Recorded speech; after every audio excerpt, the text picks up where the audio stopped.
4,000, you agree to receive recurring automated marketing messages from Babbel. Message and data rates may apply. No purchase required. Terms apply. Available at babbel.com/TNC. I always wanted to learn Spanish, but I never thought I'd have the time. Then I discovered Babbel. Me llamo Sean. Babbel's lessons are fun. They only take like 10 or 15 minutes, and in 3 weeks, presto, you're speaking another language. Like magic. I love that Babbel's lessons aren't just robots talking. They're voiced by native speakers, so you get the pronunciation just right. 3 weeks. It's incredible. After 3 weeks, I'm on vacation in Paris, having a conversation in French. Use Babbel's podcasts or games or videos. You can even join live classes with a language teacher. If you want to learn a language, there's no faster, easier, better way than Babbel. Babbel. Babbel. Babbel. Évidemment. Text radio to 64,000 to try Babbel for free. That's radio to 64,000 to try Babbel free. RADIO to 64,000. Mentor Memphis Grizzlies' inaugural Mentoring Matters Summit of Tennessee is May 12th through the 14th, with both virtual and in-person workshops and events. To find out more and register, go to grizzliesfoundation.org/TN Summit. Start your day with Sports 56 Mornings with Greg Gaston and Eli Savoy. Weekday mornings from 7 to 10, right here on Sports 56 and 98.5 FM. It never hurts to do small acts of kindness with great love. And while that vehicle you don't drive anymore is not necessarily a small thing, if donated to the National Federation of the Blind, just imagine the blessing your donation could be to others. Plus, it's easy to do. Just call 866-282-7327. Or if you know a blind person who needs help, please email nfb@nfb.org. Remember, a little bit goes a long way. We are Sports 56, WHBQ Memphis, and W253 DF Memphis. Flynn Broadcasting Stations. And Bonds hits one high. Hits it deep. It is step back. Walker. Cardiac Kimball does it again. It's time to get up and get your day started. It's Sports 56 Mornings with Greg Gaston and Eli Savoy on Sports 56 and 98.5 FM. The first hour of Sports 56 Mornings is brought to you by Action247.com. Here are your hosts, Greg and Eli.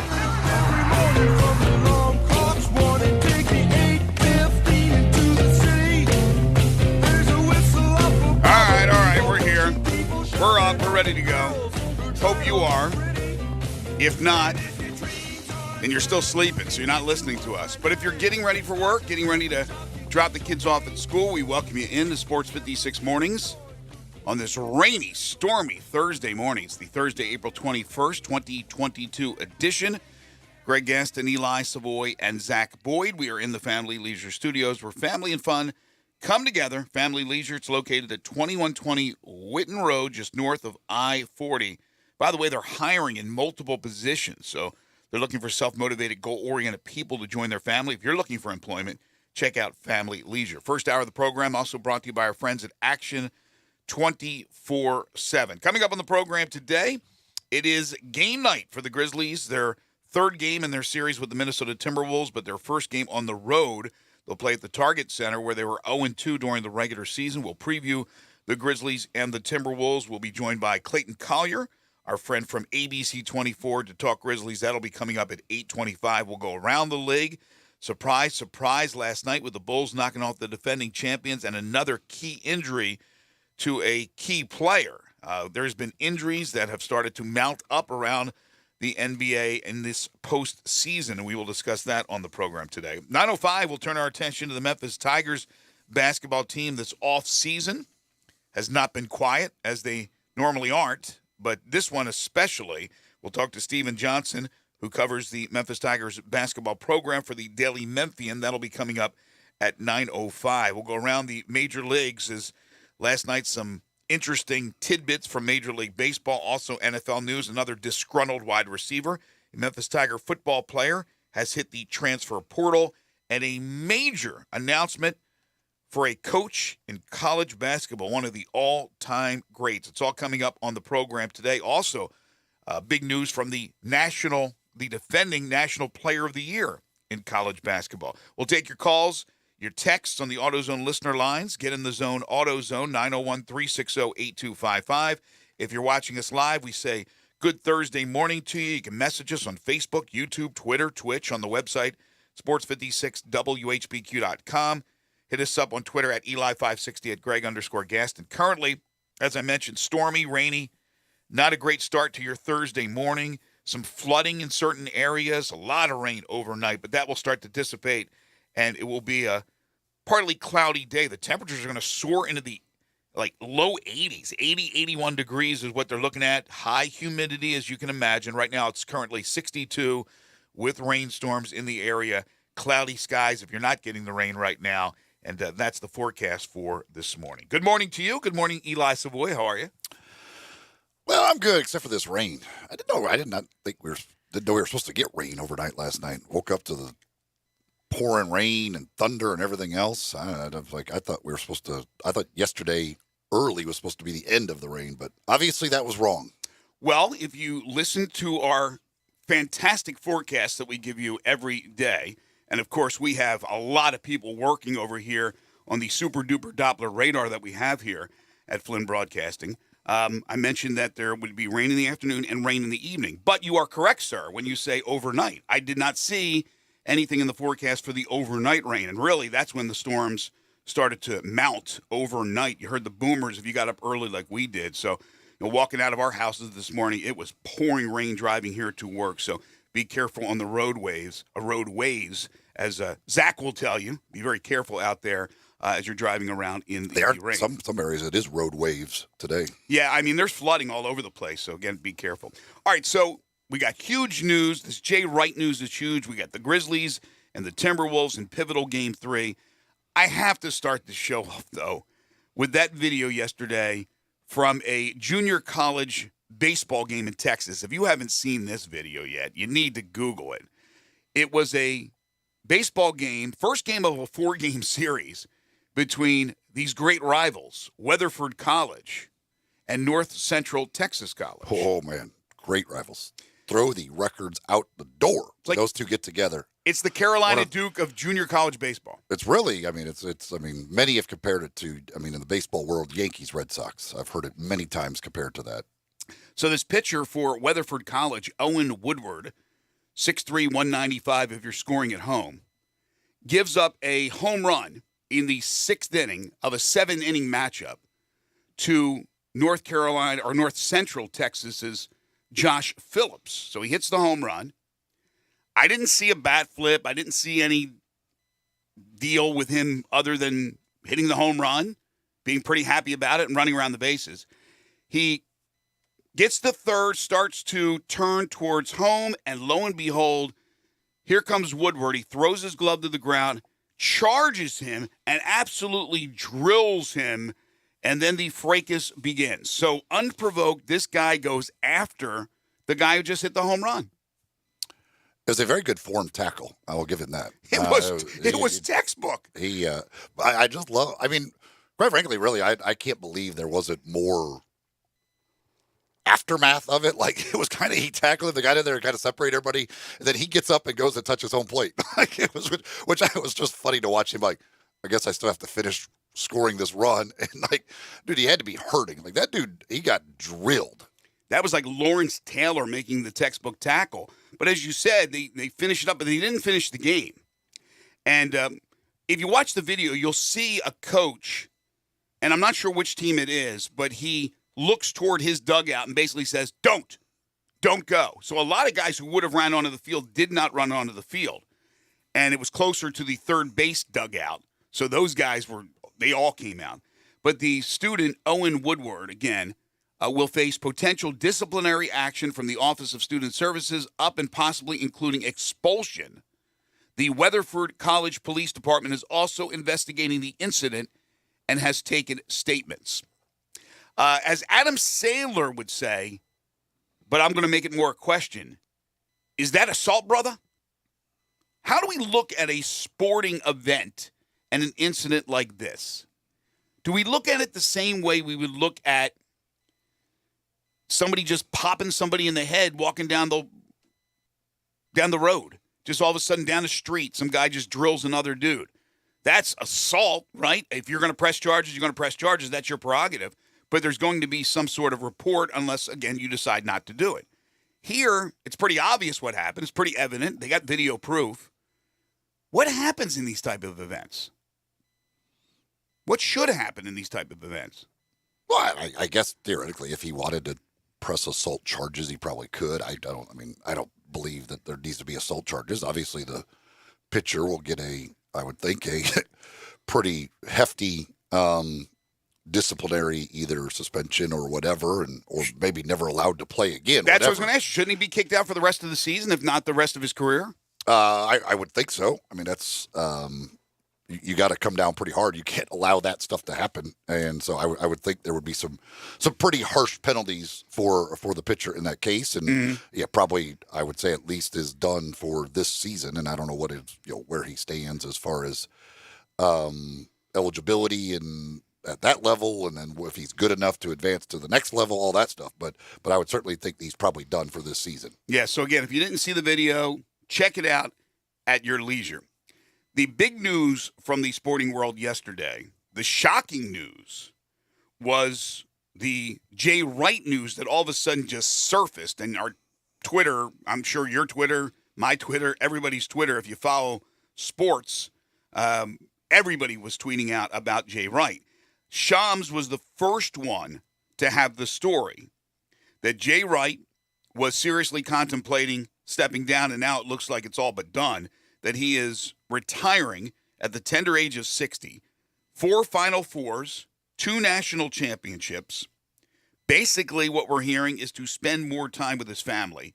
It seems like this was a decision that wasn't made yesterday, that he had already had this in mind, because quickly, according to reports, Kyle Neptune, an old Jay Wright assistant who was the head coach at Fordham, has stepped down at Fordham, and he will become the new Villanova coach. Jay Wright, in my opinion, I've said it before on this show a number of times, I thought was the current best coach in college basketball. I'm going to have to come up with a new one. This was startling news yesterday in the college basketball world. Yeah, last week when Jerry Palm was on, I had asked him, last year, it was early April, that we got the announcements from Roy Williams and from Mike Krzyzewski. And I asked him, I said, do you think we could get any of those announcements this year of some of these longtime coaches? Because, honestly, I think a lot of these coaches who have been around a long time do not want to deal with the current situation of the transfer portal and everything else that's going on, or it's just not worth it to them. And I said, brought up, do you think there's anybody that we could do? He brought up Jim Boeheim, who seems like Jim Boeheim's announced like 15 different times he's going to retire, and he never actually does. And I brought up, I said, I wouldn't be shocked if we get this from a Bill Self, who says, you know what, just got a championship, got multiple championships, NCAA's about to come down on us, I'm getting the heck out of Dodge. Right. I would have never thought of Jay Wright. I just that would have never crossed my mind as him as a guy that would have done this. And yeah, that's a big announcement, because he has certainly turned that program into perennially a contender for national championships. He is an unbelievable coach. He's been rumored in the past as a guy who might go to the NBA. Maybe eventually he does that. We'll see how long his retirement lasts, if it is officially a retirement or we do see him resurface somewhere. But yeah, that was pretty darn shocking news. I'd never would have guessed Jay Wright to make this move. Yeah, you never close the door on anything or return to college coaching, possibly the NBA. But according to everything that was written yesterday, this was not a resignation. This was not a retirement to go coach in the NBA next season. That does not appear to be in the future, at least the immediate future, for Jay Wright. He wants to spend more time with his family, and he has earned the right to do so. But now you wonder about a power like Villanova with Kyle Neptune. Will they continue to get the players? Will they continue to win at the level Jay Wright was winning, which is a pretty high level? Same thing with Duke, obviously, with John Shire, who's put together this amazing recruiting class. Does Duke sell itself? Does Villanova basketball sell itself? Or is there going to be a drop-off when you have a guy like Neptune compared to Wright or a guy like Shire compared to Coach K? Well, I mean, it's hard to keep it at that level. I mean, Villanova, while they had, the previous national championship in '85, like this is not a school that I think is just easy to go in there and win. And Neptune spent 1 year at Fordham. He had they went from a 2-win team to a 500 team. So they certainly did a great job in getting that program in his 1 year much improved. But it's going to be difficult to try and keep it at the level of Jay Wright. Again, you're talking about a team that basically every year was a Final Four national championship contender under Jay Wright. That's hard to maintain at any school, let alone Villanova. The one thing you had just said that you talked yesterday to Jerry Palm, or 2 days ago to Jerry Palm about. Last week. Last week. Like I said, last week, 2 days. I've been on Jerry's on I've been on vacation. We used to be out on Wednesdays. I don't know. I've been on vacation, man. I need to get a break on that one. But it concerns me because whether or not this was just strictly a family thing, and it's understandable if it is. He's made good money. He's left a lot of money on the table, too. But you start to be concerned about the frustration of some of these coaches with the state of college basketball right now, as you just brought up, with the NIL. Nick Saban just talked about that, although Nick Saban is never going to have a problem assembling probably the most talented team out there on the field. But the NIL, the transfer portal, which is just out of control until we have some uniformity with rules and regulations. I'd hate to see more coaches take the Jay Wright route because of those new variants in college basketball. But it is what we have. Yeah, and certainly I don't know. I'm not inside there. I think in basketball, I think basketball, it's the NIL is the thing that I think frustrates the coaches. I think it is the transfer portal. I mean, you're basically redoing your roster every year. Like you basically have to come up with a new team every single season. Right. Or you're constantly recruiting. You recruit the guys to come to your school. Then once they're there, you got to constantly be recruiting them to stay at your school. Like you never quit recruiting any player.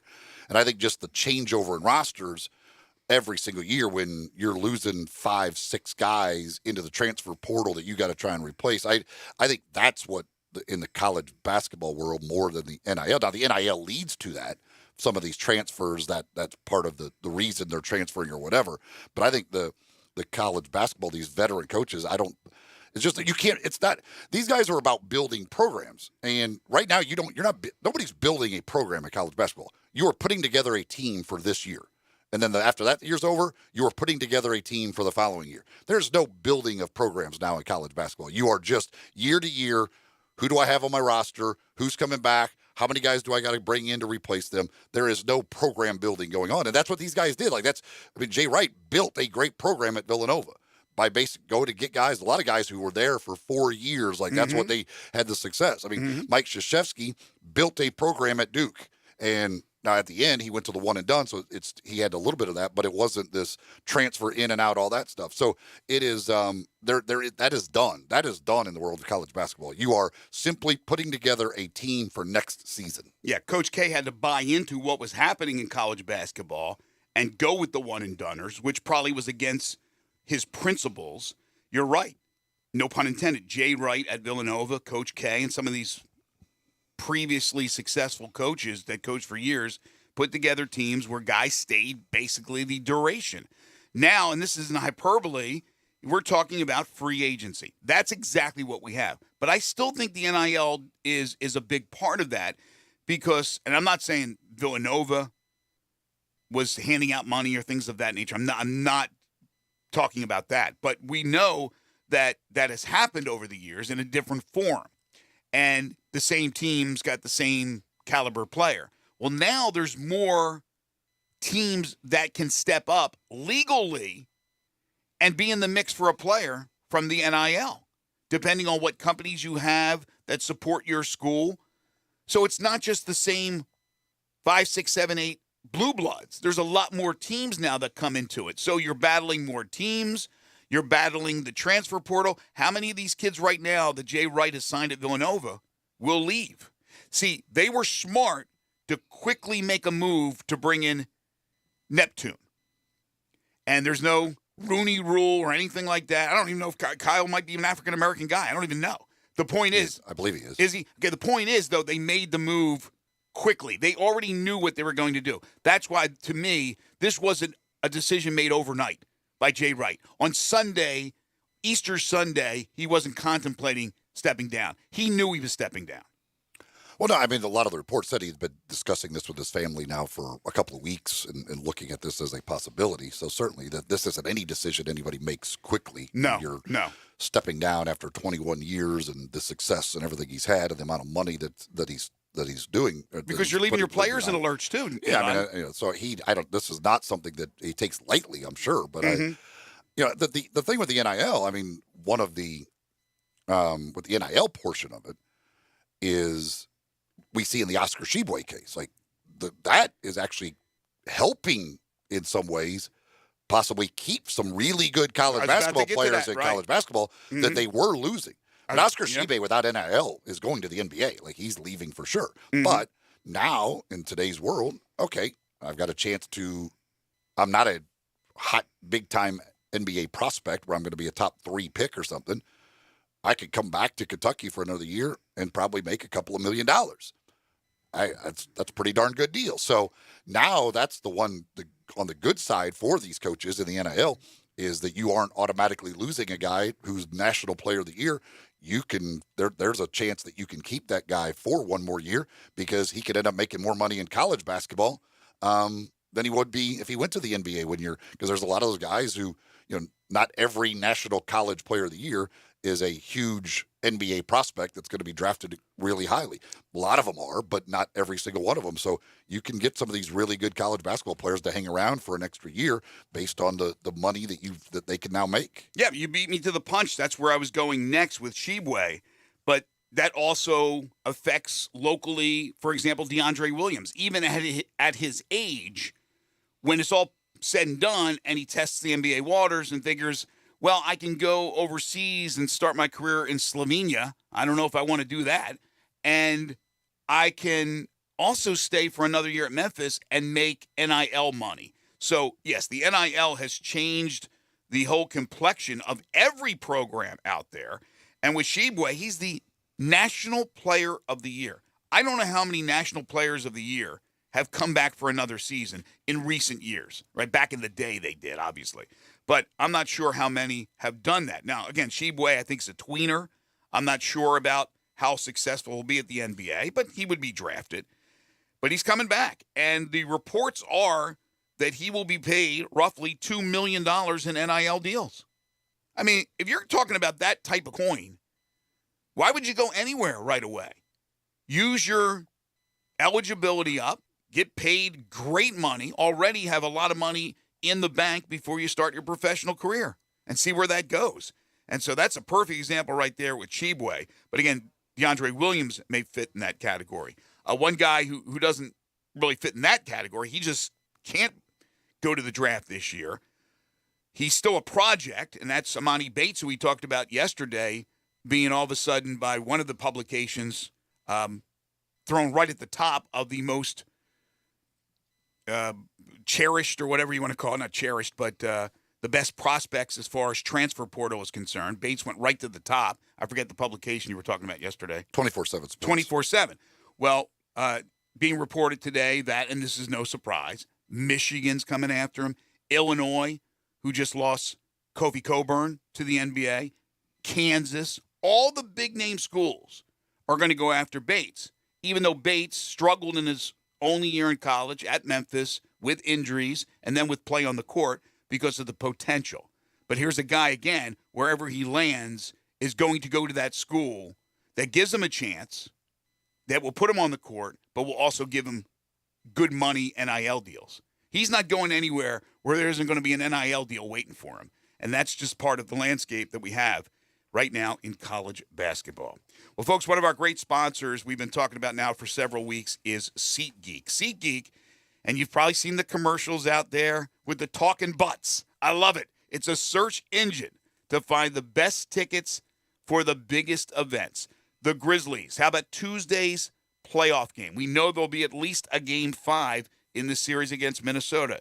You want to go to the game, but but you don't want to spend top dollar. You want the best deal available. What you need to do is download the SeatGeek app today, because what they do is they scour the web and they put all these tickets and ticket prices in one place to make buying simple, and then they will rate the tickets. They will rate these deals from 0 to 10, so you'll know right away whether you're getting a good deal or getting a bad deal. Green means good, red means bad. It is that simple at SeatGeek. Whether it be Grizzlies playoff tickets, you want to take a baseball trip this summer, go somewhere around the country, watch some teams, you're looking for tickets, you go to SeatGeek. Concerts all around the country. The Who, they are coming to Memphis next month. You got the Beale Street Music Festival, all these comedy clubs and things of that nature. Orpheum tickets, Broadway seats, whether it be at the Orpheum or on Broadway itself. These are the things you can do with SeatGeek. So download the SeatGeek app today, and you can get $20 off your first purchase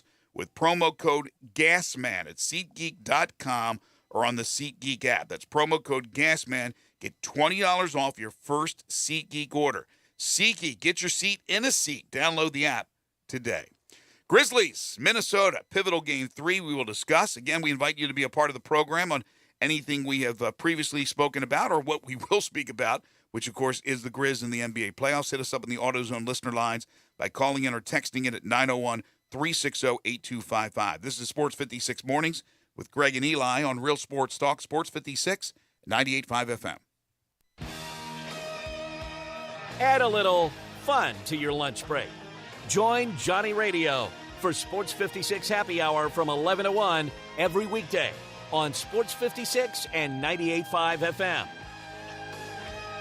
Who's ready to spring clean and save some green? Hunter Johnston and Colin Johnston here from DeSoto Auto Sales. This month, we're on a mission to help you cash in when you clean out your garage. So stop making payments on a car that's ruining your life. Because you could clean up in a nicer, newer car. And possibly lower your monthly payment in the process. It's out with the old and in with the new. Only during our Spring Clean and Save Some Green sales event. So dust off that old ride you hate driving. And trade up when you bring it in today. Because you could drive a nicer, newer car. And possibly lower your monthly payment in the process. Plus, our For the People credit approval process could be the fresh start you need. So let's spring clean and save some green. You could save up to $4,000 on a nicer, newer car, depending on the car you choose. I'm Hunter. And I'm Colin. And we're your dealers for the people. See all my rides at DeSotoAutoSales.com. That's DeSotoAutoSales.com. Credit requires bank approval. Negative equity may be refinanced. Vehicle purchase price determines an actual discount. Offer absolutely expires on April 30th, 2022. Bellyacres' motto is City-Fied Farm Fresh. The goal is simple: provide a fun, unique farm-to-table experience for the whole family. 2 great locations, Regalia at 6130 Poplar and in Overton Square at 2102 Trimble Place. Overton Square hours Sunday through Thursday 11A to 9P, Friday and Saturday 11A to 10P. Regalia Sunday through Thursday 10:30 a.m. to 9 p.m. and Friday and Saturday 10:30 a.m. to 11 p.m. Signature burgers are made from 100% grass-fed beef. Sandwiches, salads, and the best milkshakes anywhere. The burgers, so good, like the Daria or the Double Daria, and the melt in your mouth. And you have to try the Voodoo Moo Moo. It is the quality brand the Bellyacres team has developed using grass-fed beef with creative homemade toppings in a fun farm setting right here in the city. The goal at Bellyacres, to become even more sustainable as they grow. In Overton Square and in Regalia, the very best quality available in Memphis, burger shakes and smiles at Bellyacres. Tired of waiting on your sportsbook? Waiting for deposits and withdrawals? No more waiting with Action 24/7. We're cutting out the middleman. Deposit or withdrawal in cash. Action 24/7 has more than 100 partners in Tennessee for cash deposits and withdrawals. Visit Action247.com for a location. Cash deposits and withdrawals from your Tennessee sportsbook. Action247.com. You got action. Must be 21 or older and in Tennessee. For problem gambling support, call 800-889-9789.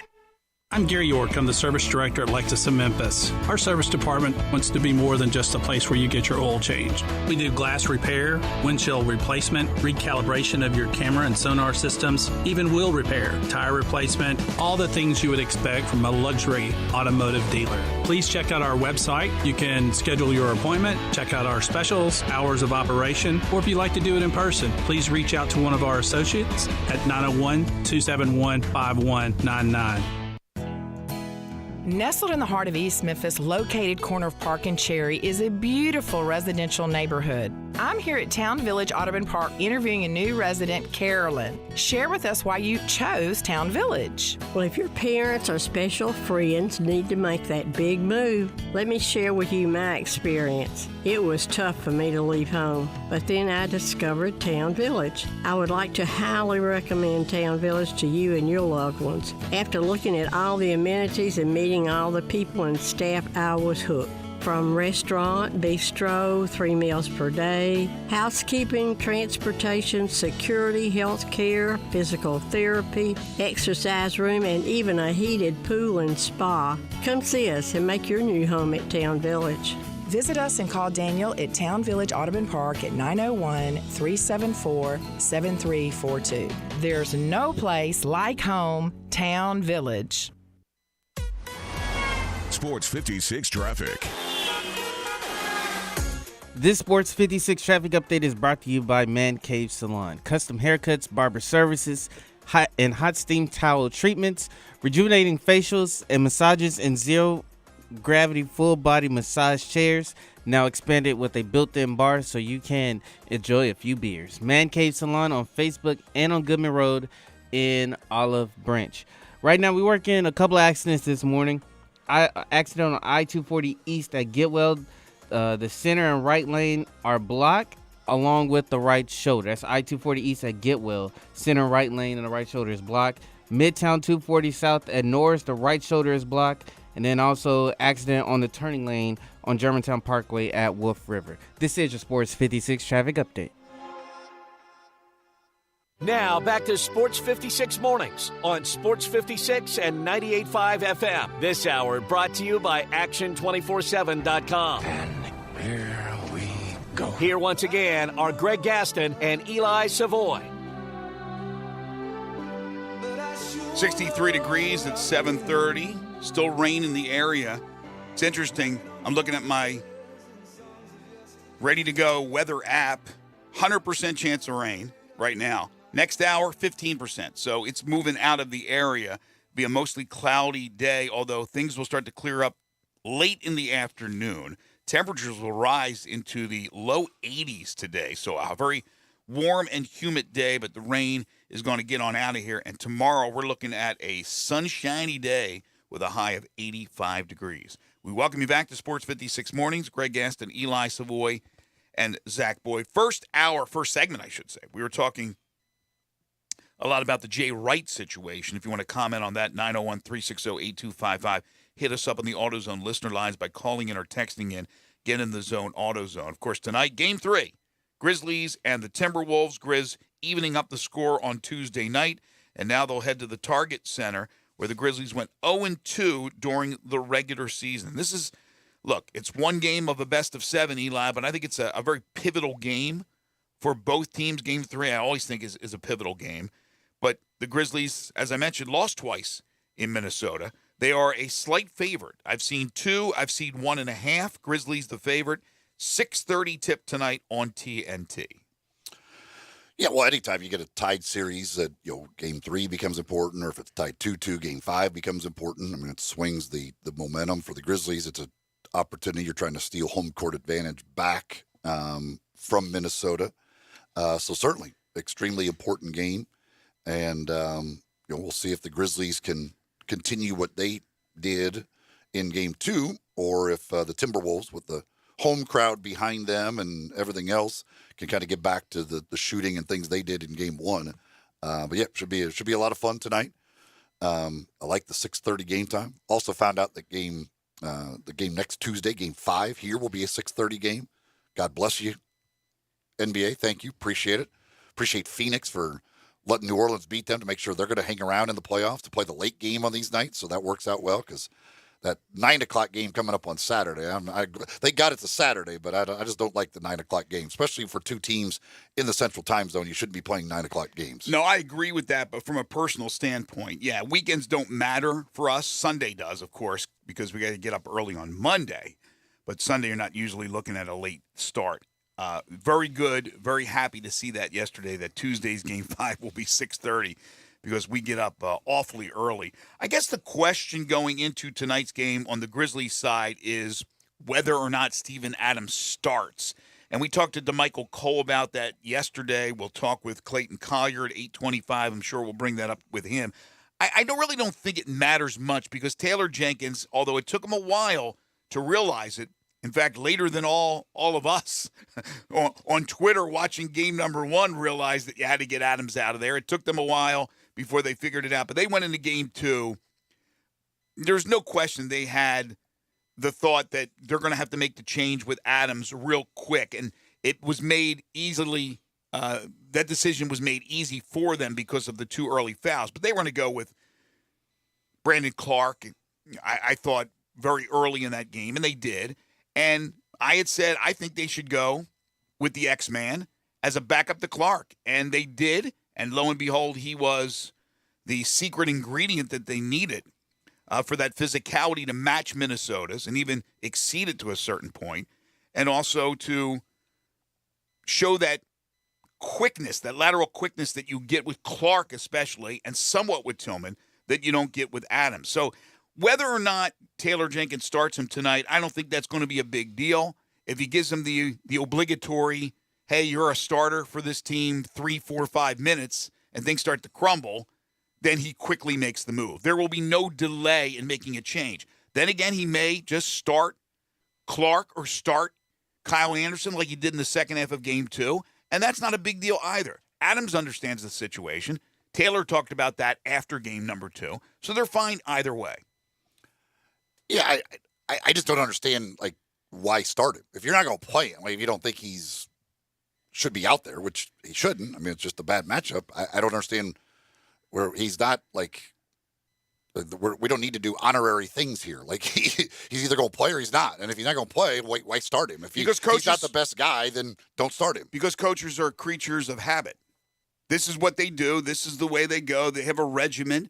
They have maybe superstitions. I'm not saying Taylor Jenkins is superstitious, but a lot of coaches are, and that's the lineup they usually roll out. I'm saying I would not be surprised if he starts. I understand your point of view. Believe me, I do.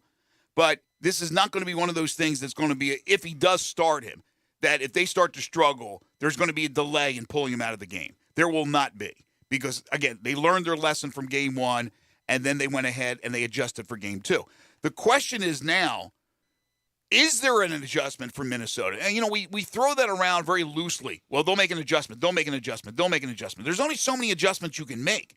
To me, Minnesota they didn't make their shots. They didn't do the things that they did in game 1 because the Grizzlies prevented that from happening. I don't know what you do now to adjust other than Karl-Anthony Towns has to take more than 7 shots. He can't get into foul trouble. D'Angelo Russell has to show up, and he hasn't the first 2 games. You still need big production out of Malik Beasley off the bench. He had 7 in game 2. Other than those guys doing what they did in game 1, what other adjustments does Minnesota make? No, I mean, Minnesota's going to be Minnesota. They're going to shoot a bunch of threes. They're going to hope they make a bunch of threes, and they're going to rely on those big 3 to at least get 2 of them, but those 3 have to do their production. And, Russell has been largely taken out of the series by Dillon Brooks. Edwards and Karl-Anthony Towns, they're going to look to pick up that slack like they did in game 1. In game 2, it didn't happen for them. Certainly, foul trouble was a big issue in game 2. We'll see how that, what happens tonight as far as the way the game is called. But, yeah, Minnesota's not going to suddenly start saying, you know what, we're not going to shoot threes. Minnesota's going to shoot a bunch of threes, and if they make 17 of them or 18 of them, well, they're going to be hard to beat. I have a feeling we're going to get a high volume of early shots from Dillon Brooks. I don't know why I feel that way. Game 2, he struggled with his offense. There was and I talked about this on the show yesterday, there was a time period in the third quarter, I think it was, maybe an early fourth.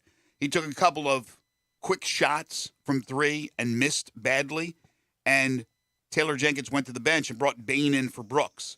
Brooks just wasn't doing it offensively. He was, of course, defensively. But I have a feeling he's going to come out and try to make a statement early. Brooks will try to make some shots early in this game.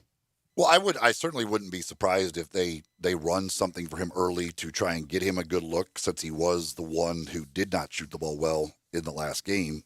If you look at game 2, after Jaren had the bad game 1, the first, I think it was the first possession, maybe in the first or second possession, they ran a play to get Jaron a 3-pointer, and he got a wide open look, and he missed it. But I mean, they understand, like, okay, let's get the guys going. The guys we need to hit these shots. Let's see if we can get them going. And coming off of a rough night shooting for Dillon, I wouldn't be surprised at all if they run something for him early to try and get him a look and get him going. Mm-hmm. And then they'll do the same thing with Jaron. They want you because they need Jaron going, and they want to make sure that they keep, hopefully keep him going. And the way where you'll pick up where he left off in the second half when he was 3 for 3 from 3-point range the other night. But yeah, I mean, if the Grizzlies can at least come close to matching Minnesota from the 3-point line, then I think the Grizzlies are going to win the game. I think in a lot of ways this series is going to boil down to that. If they are a minus, 7, 8, 9 3-pointers, well, I mean, they could still win doing that. Like it's Saturday, they still had an opportunity to win that game despite all of the other issues. But if they're minus in the threes, well, then you're going to have to make that up with the second chance points and the other things that they do so well, which they're more than capable of. Tony is dialed in on the AutoZone listener lines. You can as well. 901-360-8255. You could call in or text us, 901-360-8255. Get in the zone, AutoZone. Good morning, Tony. How are you? Hey, good morning. One thing, I called to talk about college basketball. Sure. But one thing I will say, Dylan Brooks won't have another game like he had. And he had two 3-pointers that rattled out. And I remember that. So it don't take much to get that guy back, get him in the game, because he's a gamer. So, I'm his biggest fan. I like Dylan. But as far as college basketball, it's something that about that Memphis case that always confused me. How does the NCAA get away with penalizing you twice? If I'm not mistaken, when James Wiseman went out, he had to serve a 12-game suspension. Is that not right? Yeah, that was his penalty. That wasn't a school penalty. That was his penalty. Wait a minute. So you penalize the kid and the school, but they say they do whatever they do that's in the best interest of the student athlete. Well, yeah, I mean a suspension for him. Well, they're looking at that. Okay, because he did this. We're penalizing him, and then we're going to deal with the school later if we have to. And since the university didn't follow that and played him and all the other stuff, then they decided, all right, well, we'll go after the school. Yeah, the player has to be immediate. The player penalty has to be immediate, right? Whereas the school or the program's penalty will come after they do some investigation. But in reading the whole thing, they had at first said that James couldn't play. He was ineligible. Then they could play. Then a game later, they said, no, hold on, don't play him. Well, originally he was ruled eligible to play. Then he was ruled ineligible. Well, no, but I'm saying going into the season, they had given the green light to the school for him to play.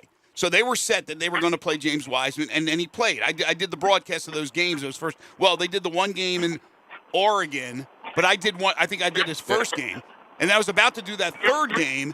And that's when they said all of a sudden he was ineligible. Then you had the school trying to back him, but you also had the threat of the lawsuit. Wiseman got an attorney and his family, and they were going to sue if he didn't get to play.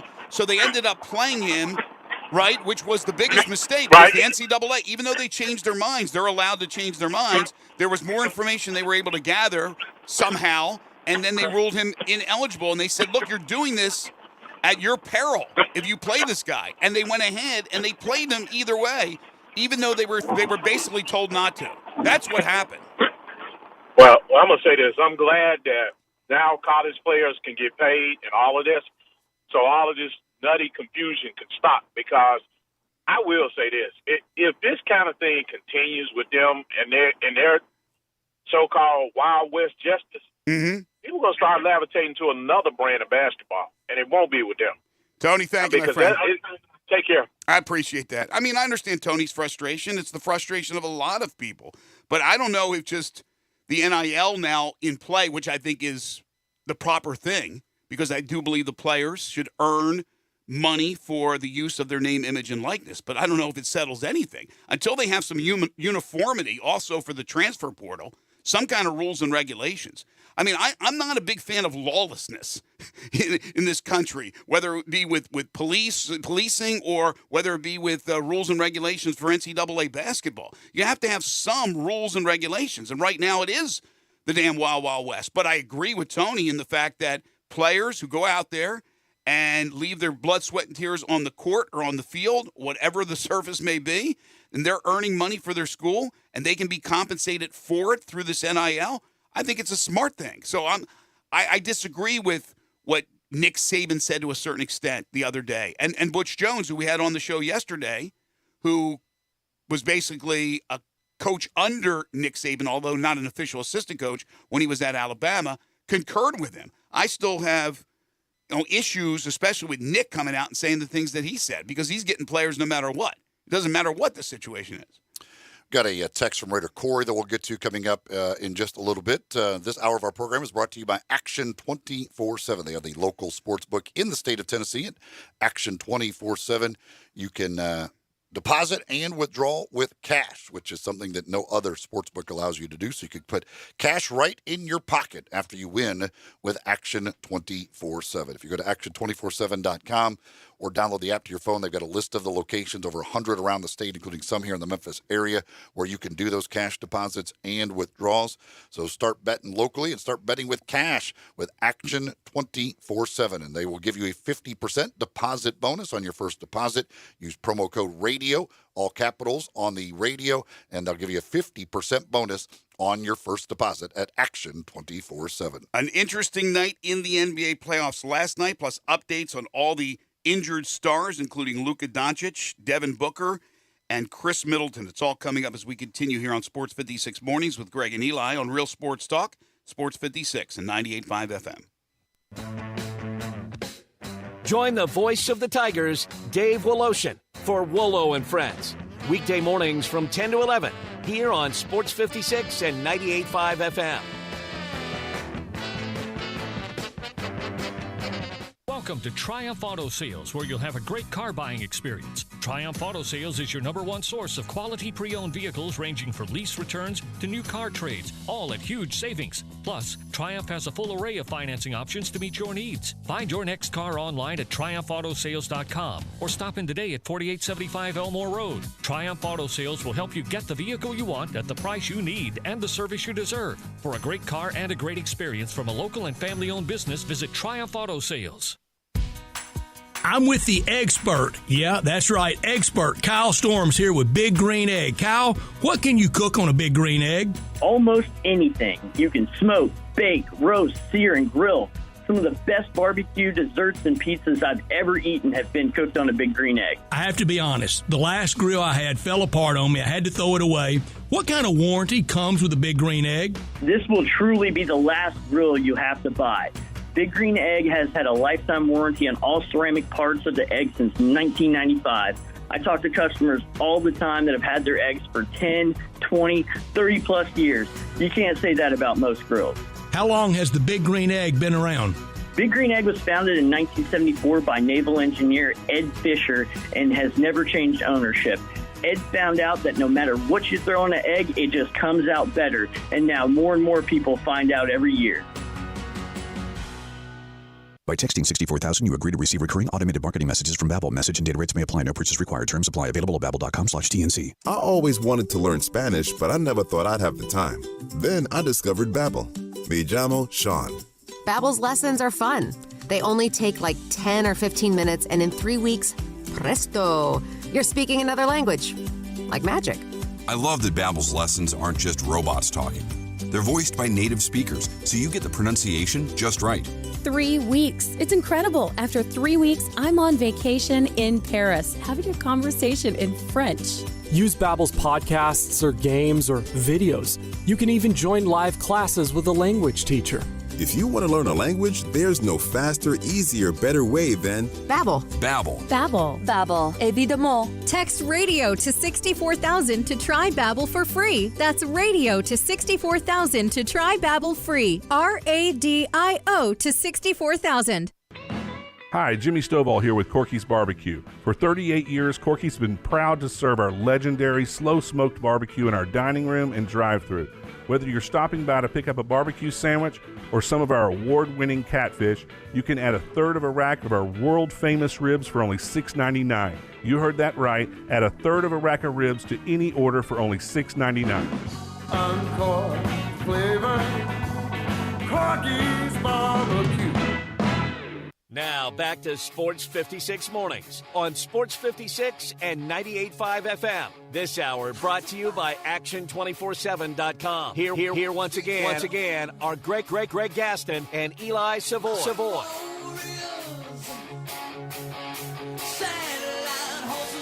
So aside from the Grizzlies game tonight in Minnesota, also on the docket in the NBA playoffs, you have the Mavs at the Jazz, Game 3. That series now even at 1. And Luka Doncic has been upgraded to questionable. So good chance they could get Luka back. They split 2 without Luka. So even though it goes to Utah, which will be a tougher situation for Dallas than playing at home, you still give them certainly a good chance to come out on top of the series, especially if Luka's back for Game 3 tonight. Yeah, if they get Luka back, certainly. Just have to wait and see if he's actually back, and if he is back, what he's how close to 100% is he? Well, if they make 22 trays, yeah, they're going to win. Make 22 threes, it's hard to beat, hard to lose. Unbelievable shooting performance in Game 2, led by Jalen Brunson. And then tonight you also have the Warriors and the Nuggets, and here come the Warriors. The Warriors are now healthy, and that's what everybody was waiting for. When this team is healthy, how talented they are, how deep they are. And tonight, Game 3 in Denver, 2-0 dubs in the series. Again, the Nuggets, you don't have Jamal, you don't have Murray, you don't have Michael Porter Jr. I mean, that's 2 major cogs. There's only so much Nikola Jokic can do. Yeah, not getting Jamal Murray back with hoping they were getting him back, and he just hasn't gone yet. So that's it's a very tough task for Nikola Jokic, and especially with Steph Curry playing the way he has off the bench, and you got Jordan Poole going crazy, and Clay has found the 3-point stroke. So it is certainly a tough task as far as that is concerned.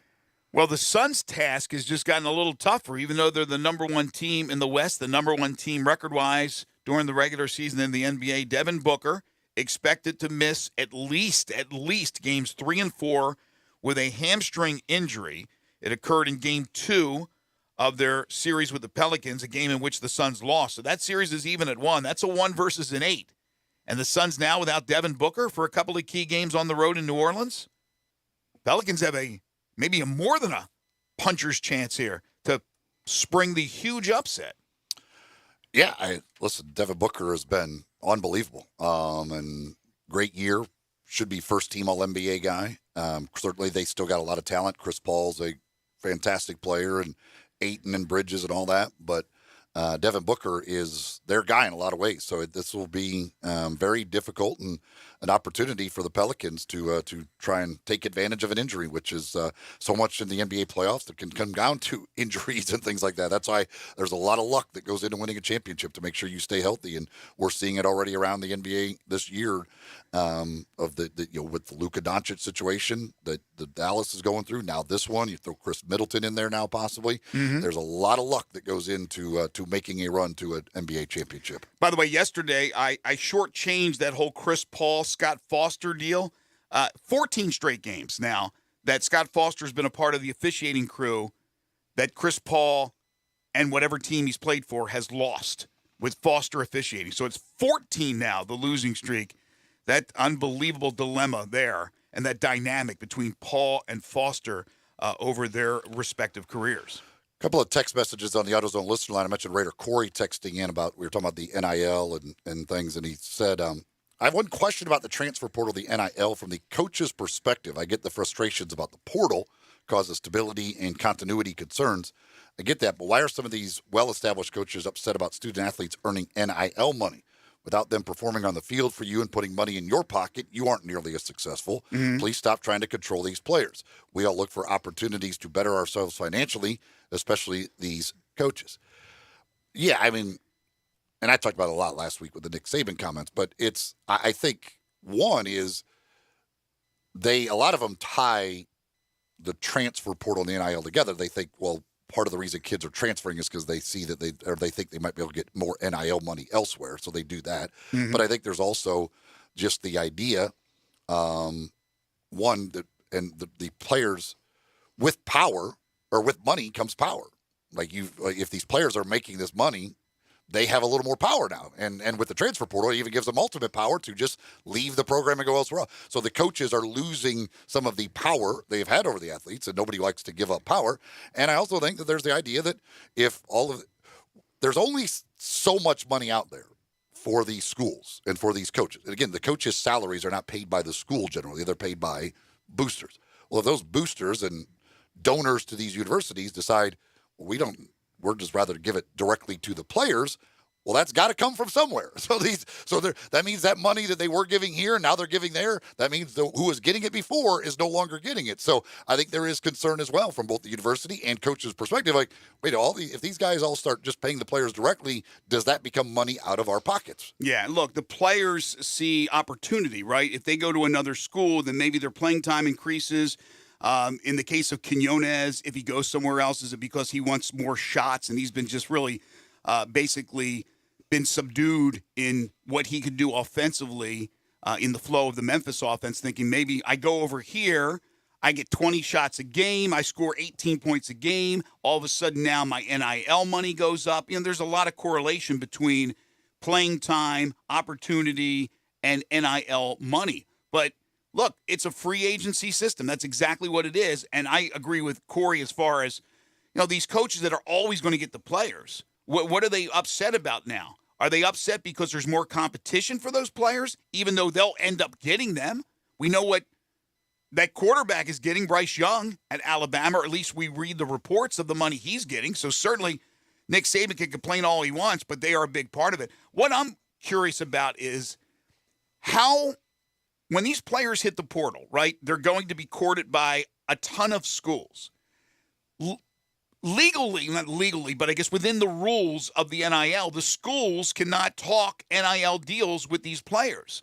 So how are the players getting involved with that NIL conversation? Is the school, on the low down, talking to a big booster who owns a company and saying, listen, contact this guy on our behalf? Don't say it's on our behalf. And then they know, well, if I go to pick a school, Illinois, I know that this company is going to give me $750,000 if I go and sign with Illinois. Yeah, because even the players can have agents doing these deals for them, the NIL stuff. They've got people. That's true. That's true. Yes, they know what's out there. The collectives. If Tennessee is advertising this collective of $8 million that's out there, well, it doesn't take a genius to go, hey, Tennessee's got a lot of NIL money they're going to throw around. All these other schools, all these collectives, if you know what's out there and what that school has available, even though the school isn't in charge of it, but that collective is paying the athletes NIL money at that school, what's available. So it's not that hard to get these deals done and know where to go. But not every player has an agent right now. And again, you can only use the agent for the NIL deals. You can't use the agent as far as professional contracts and things of that nature and other dealings that are going on. But not everyone does have that information or privy to that agent that will gather that information.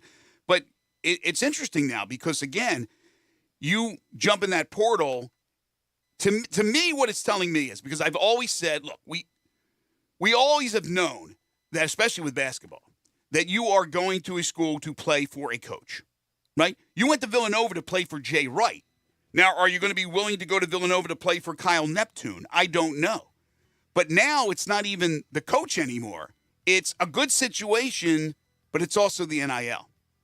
And it's not always the top dollar is going to be able to bring in your services. In other words, if Toledo offers you $1.2 million to come in as a player and you can get $900,000 from Michigan, you might not necessarily go to Toledo. I'm just throwing that out as an example. But more than likely, you're going to be in the mix. All right, so it's an interesting dynamic that's going on in the world of collegiate sports. When we come back, we'll look at what happened last night, look back at the NBA playoffs from last evening, and another key injury, as we talked about a little bit earlier, to Chris Middleton of the Milwaukee Bucks. We'll be joined by Clayton Collier at 8:25 to talk Grizzlies. This is Sports 56 Mornings with Greg and Eli on Real Sports Talk, Sports 56 and 98.5 FM.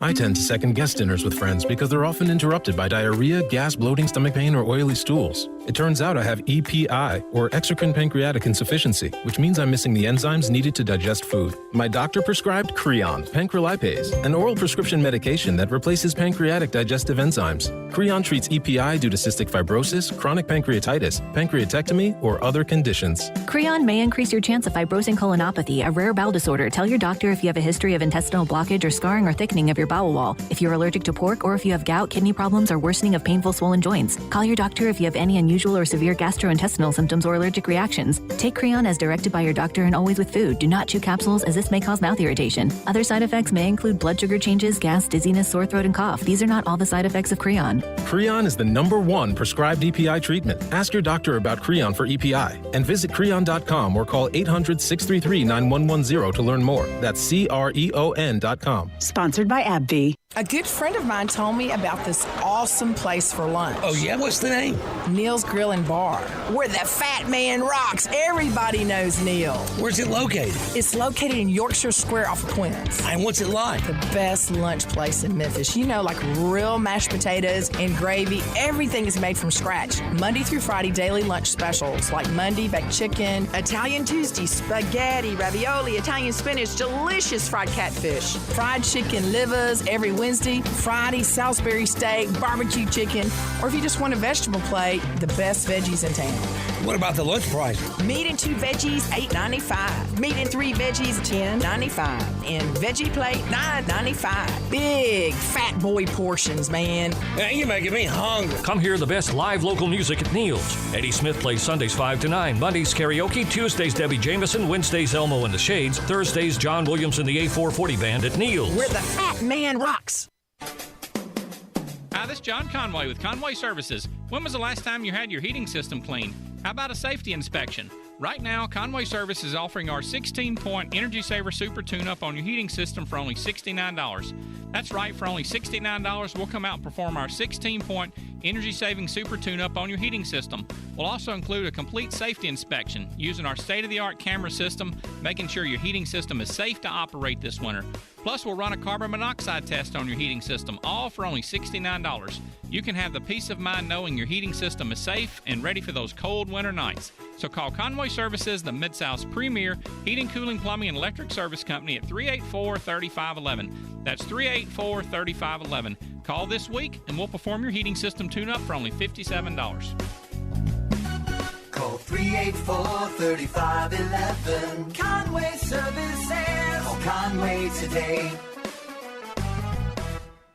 Hey everybody, Chevy Truck Month is rolling in Olive Branch. I'm out here at All-Star Chevrolet looking at every new and certified Silverado truck you could want. Crew cabs, double cabs, 4x4s, high country. 0% financing is available and your good credit deserves it. You can even get $1,000 allowance for accessories or get bonus cash. Kevin and Jeff are killing it right now getting all new 2022 Equinox SUVs to Olive Branch where you could drive one today. Really affordable new Chevy SUVs. If you want to pre-order, Kevin or Jeff can show you all the new Chevys in the pipeline. So go to allstarautogroup.com and check out hundreds of certified and pre-owned right here, right now. If you want to sell your car, the go-to place to sell any car or truck for some crazy good money is here at All-Star Chevrolet. Get a check today, and you don't even have to buy one of theirs. Just bring it on, even if you owe money on it. Remember, it's not South Haven, not the Pike, not Collierville, Bartlett, or Mount Moriah. It's got to be Olive Branch, people. So find new roads to All-Star Chevrolet or go to allstarautogroup.com. Case IH is a proud supporter of the Mississippi Farm Bureau, and thanks to a membership benefits partnership, Mississippi Farm Bureau members receive a discount of up to $500 on every qualifying Case IH tractor and piece of equipment you purchase. This discount may be used with other promotions, rebates, or offers. So join Mid-South Ag Equipment and the Mississippi Farm Bureau and pocket up to $500 in savings. Call Mid-South Ag at 662-890-3141 to get your discount today. We are Sports 56, WHBQ Memphis, and W253DF Memphis, Flynn Broadcasting Stations. Sports 56 traffic.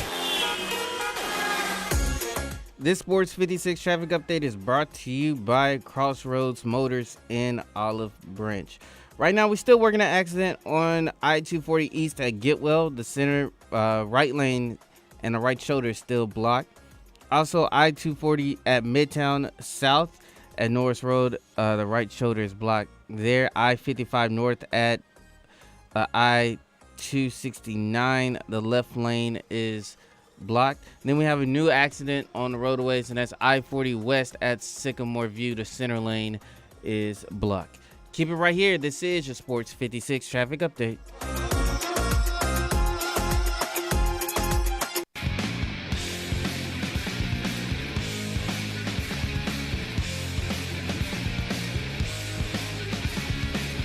Now back to Sports 56 Mornings on Sports 56 and 98.5 FM. This hour is brought to you by James Gaddis Jewelers. To reveal the full spectrum of its dazzling color. Here once again, Greg Gaston and Eli Savoy. If you're just joining us, good morning to you. If you're back for a second hour, thank you very much. Welcome back to Sports 56 Mornings on this wet and wild Thursday, April 21st, 2022. Greg Gaston, Eli Savoy, Zach Boyd coming at you from the Family Leisure Studios, where family and fun come together. Family Leisure, 2120 Whitten Road, just north of I-40. First hour of the program is second hour brought to you by James Gaddis Jewelers. Right now it is 63 degrees. It will get up into the low 80s, 80, 81 degrees is what they're looking at. High humidity today. The rain that we had overnight was severe at times, flooding in the area, so be careful driving out there today. But it is going away. It's going to be a mostly cloudy day, and then things will start to clear up a little bit around dinner time. But the rain is leaving the area after a lot of rain overnight. First hour, we talked a lot about the Grizzlies and the Timberwolves. We'll continue to do that in hour number 2. Clayton Collier from ABC 24 will join us at 8:25. The Grizz, one of 3 games, the Grizz and the Timberwolves tonight in the NBA playoffs. We'll talk about what happened last night in just a moment. We also talked about Jay Wright as his sudden announcement that he is retiring, stepping down as the head coach of the Villanova Wildcats to be replaced by the former Jay Wright assistant and former Fordham head coach Kyle Neptune. If you want to be a part of the program, hit us up on the AutoZone listener lines by calling in or texting in at 901-360-8255. Get in the zone, AutoZone, or send us a message via Facebook, YouTube, Twitter, Twitch, or on the website, sports56whbq.com. Also, hit us up individually on Twitter at Eli560 at Greg_Gaston. All right, so we had a surprise last night as the Bucks, the defending champions, lost to the Bulls 114-110. That series even at 1. The Bulls could have easily won game 1, so I'm not sure what's going on with the Bucks. And now you throw in the fact that Chris Middleton injured his knee, and his status is unknown. Key injuries already to Luka Doncic. It could be back tonight. Devin Booker reportedly will miss games 3 and 4. We talked about that in hour 1. But Middleton is a big, big loss. You still have the best player out there on the court in Giannis. But the Bulls, I did not expect this one. I thought this was going to be a clean sweep, 4 games for the Bucks. Goodbye. Get ready for round 2. Yeah, they're calling it a sprained MCL at this point, MRI to be done today on Middleton. But yeah, the Bulls, the first quarter of game 1, Milwaukee came out, dominated them, and I thought the Bucks were going to blow them out. And because the Bulls just have this year against the good team, the Bulls have had a great year, but against the good teams, like the top, the 7-8 teams, like they got like 2 wins all year long. They just don't beat the best teams, and the Bucks are one of those best teams, and the Bucks had absolutely dominated them. Bulls came back in game 1, had a chance to win that, didn't. But then last night, DeMar DeRozan goes for 41. He was incredible. Their stars came to play. You get 41 from DeRozan, you get 24 and 13 from Vucevic, and you get 20 from Zach LaVine. Alex Caruso was very nice with 9 points, 10 assists as well. But if you're going to get 85 points out of your 3 stars, gives you a really good chance to win. I mean, at this time of year, your stars need to come to play, and their stars came to play last night. And remember, the Bulls are without Lonzo Ball. So this is not a 100% healthy roster. And to be able to do that to the Bucks, again, they could have won game 1. I am really surprised. I still think the Bucks will hunker down and win this series, even if they lose Chris Middleton for the entire series, and we don't know his status right now. But give credit to Billy Donovan and the Bulls playing the way they're playing. In the meantime, the 76ers, by the way, all three winners last night came from behind. The 76ers came from behind. They were down 10 at the half to the Toronto Raptors, going across the border and playing the Raptors on their home court. And the Sixers win in dramatic style in overtime on a last-second three-pointer by Joel Embiid. 33 points, 13 rebounds. James Harden, 19 points, 10 assists, 6 rebounds. And the Sixers now up 3-0 in the series. Yeah, a lot to digest with this game. First of all, the shot by Embiid, it's fantastic. 9/10 of a second remaining on the shot clock as they inbound it. And he's able to there's a lot of problems defensively with Toronto. First of all, that pass is like you can't just let that easy of a pass be made to Joel Embiid. I mean, he's going to be able to get the shot off. They had Fred VanVleet kind of playing like a center field. Now, they may have thought they were going to try and lob it to the rim, so they, instead of guarding the inbounds pass, they put Fred VanVleet kind of back in the middle of the lane. Well, he's not a very big guy, so I'm not sure. And when he sees the pass, he comes out, but he doesn't really contest the shot at all. And again, Fred VanVleet versus Joel Embiid, it doesn't really matter much. But he comes out and he kind of like tries to swipe at the ball and then goes by Embiid kind of. So he's not even really in front of him when the shot goes up. I don't, the way they defended it didn't make a whole lot of sense to me. But it's still, I mean, Embiid, you still got to, you'd be able to hit the shot. He's a 7-footer hitting a turnaround three, beating the shot clock with 9/10 of a second left. The thing that I don't think people are giving Doc Rivers enough credit for this, because they were not going to have this inbounds play. They were going to take a shot clock violation if not for Doc Rivers heads up calling a timeout. Because the before that, if you did not see this, Embiid's holding the ball, shot clock's winding down, and Precious Achiuwa bats it away from him. Great play by Achiuwa, bats it. Embiid chases it down in half court, and no player on the court they just look at the shot clock. Embiid throws up a half court hook shot, but Doc Rivers ran down the court as soon as he picked up the ball and called the timeout before he throws up the half court hook shot. So Doc Rivers saved the entire possession for him. They were going to take a shot clock violation if Doc Rivers isn't smart enough to get that timeout. It ends up leading to the winning basket. But Toronto, the way they defended that inbounds, I don't understand that at all. So as you were describing this, we have a television monitor here in our studio, and they've shown this play 30 times. So I'm watching it as you're describing it, and you're exactly right. VanVleet just came out and kind of gave it a swipe. But I don't know if you noticed, but Achiuwa was held.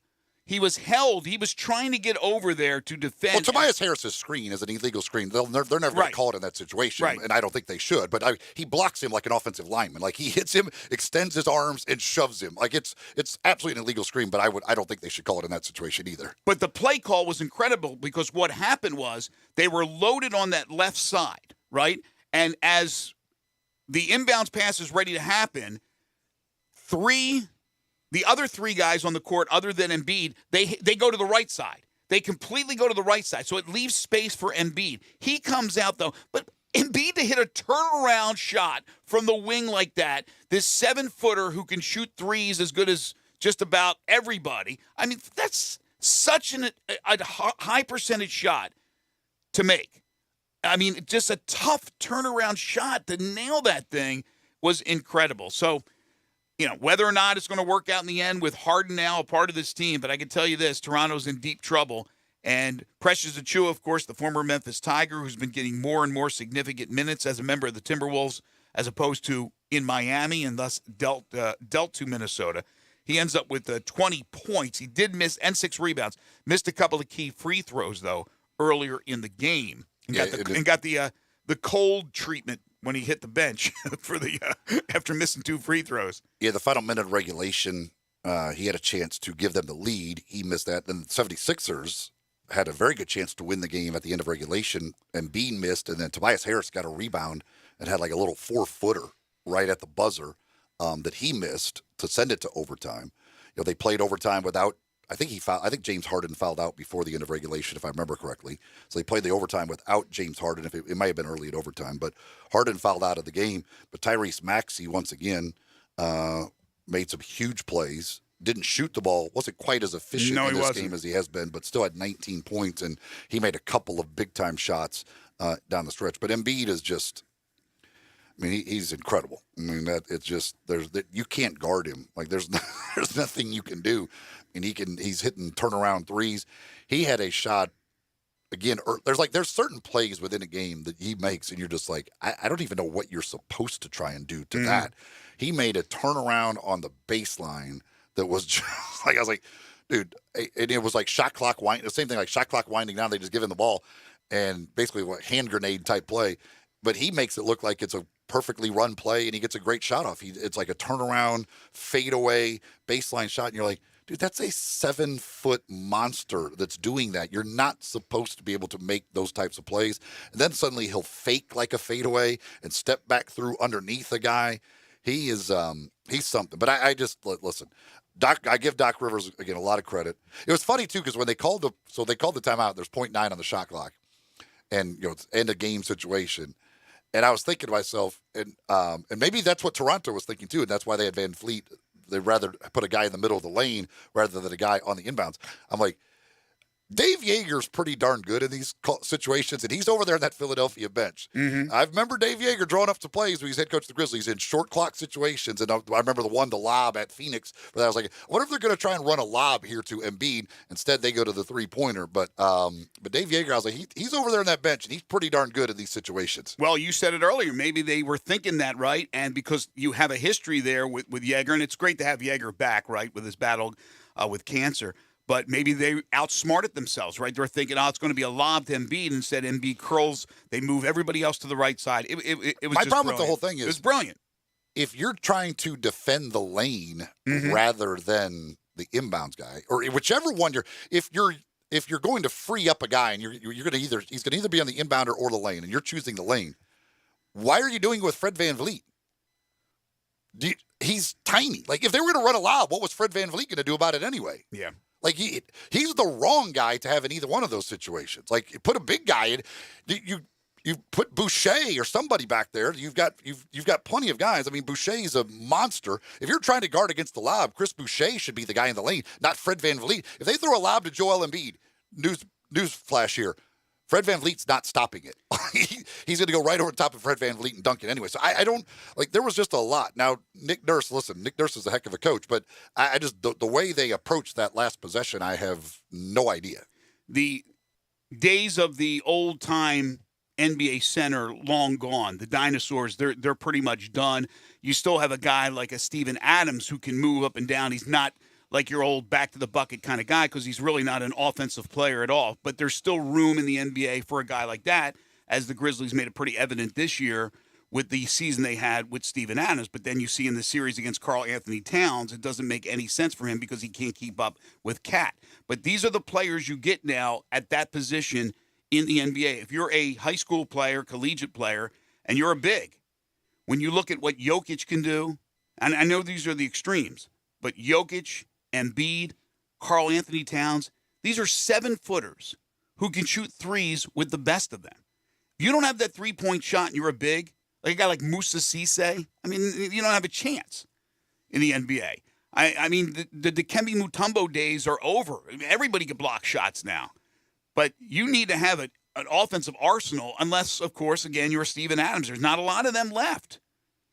But those guys just amaze me. The bigs, those 7-footers, and that's why a lot of people like Holmgren, because he can move as well as he can. I just don't know if the physical game of the NBA if he'll have problems with that.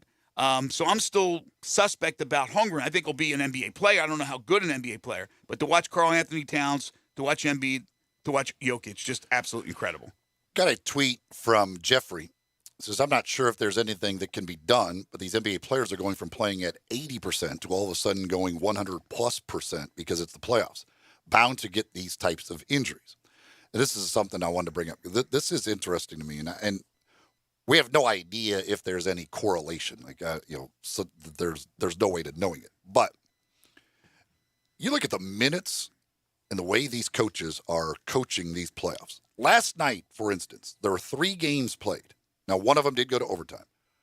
There were 14 guys last night who played over 40 minutes. I mentioned the other day, Fred VanVleet in game 2 for the Toronto Raptors played the entire first half of the game. I've never seen an NBA player play the entire first half of a game. Dude, I was like, he's got 24 minutes. He has not come off the floor for the first half of the game. Last night, just looking at that game alone, and that thing, like the guys who played over 40 minutes, there were 4 of them in this game that even hadn't gone to overtime. They would have played over 40 minutes anyway. I mean, you look at Toronto. Pascal Siakam, 48 minutes. Gary Trent Jr., who was too sick to play the first 2 games, played 45 minutes last night. He couldn't. They had to rule him out for the second half of game 2. Last night, 45 minutes. Your coach is a nurse in case he gets sick. Fred right? VanVleet, again, 45 minutes. You look at Chicago with DeRozan at 44, Levine at 43. Mm-hmm. I mean, they're just Danny Green 46, Tobias Harris 46, Embiid 44, Maxey 47. Like they basically they played 4 guys, and then Harden with 38. If Harden doesn't foul out, he's clearly going over 40 minutes as well. Their whole starting 5 would have played well over 40 minutes. And has it affected Philadelphia? No, they're up 3-0. Right? These guys are the best conditioned athletes in the world. So play these guys. Well, no, the question is, though, we are seeing these injuries to these guys. Do those injuries have something to do with the fact that all of a sudden in the playoffs, you go from playing 32 minutes a night to playing 44 minutes a night? Well, I don't know how many minutes Booker was playing compared to what he played during the regular season. He did have a hamstring injury. A hamstring injury, sometimes you can equate to that. I'm not sure about a knee injury from Middleton. I'm not sure how he got hurt last night. And I'm not sure about Doncic's injury. Maybe there's a correlation, maybe there's not. But it doesn't seem – it's just big names. I mean, these are big-name players, so it becomes more of a story when they're big-name players. I don't know if there's that correlation, but I do know this. Taylor Jenkins is one that continues to play the depth of his bench, continues to go deep into his bench and use 5 guys, sometimes even 6 guys. Which, again, that might be a reason why the Grizzlies aren't as made for the postseason as they are for the regular season. Right, and we talk about this all the time in college basketball, right? The question is, how many minutes should Ja Morant be playing 42, 43 minutes like all these other guys are doing? Or are you better off, because of injury situation, would you rather keep him at, 30? Certainly he's going to play more than the regular season, but what is that number? Is it 43 or 44? Or should it be 37, 38? Trying to find that number where you want him out there as much as you possibly can, but you don't want to run him into the ground. We talk about this in college basketball. Once the tournament hits, that the benches they're shrunken, right? You're going to have less players, and the starters are going to get more minutes. These are unbelievably well-conditioned athletes. If a guy needs a blow, he gets a blow. You play him until he's tired. I mean, play your best players. Give yourself the best chance to win. Now, with Taylor Jenkins and the Grizzlies, they may still feel that going deep into their bench with the rotation, to continue the rotation that we saw during the regular season, is the way to go. But I'll give you an example. Last night, we haven't even touched on the Nets-Celtics game yet. Boston, they play 8 guys.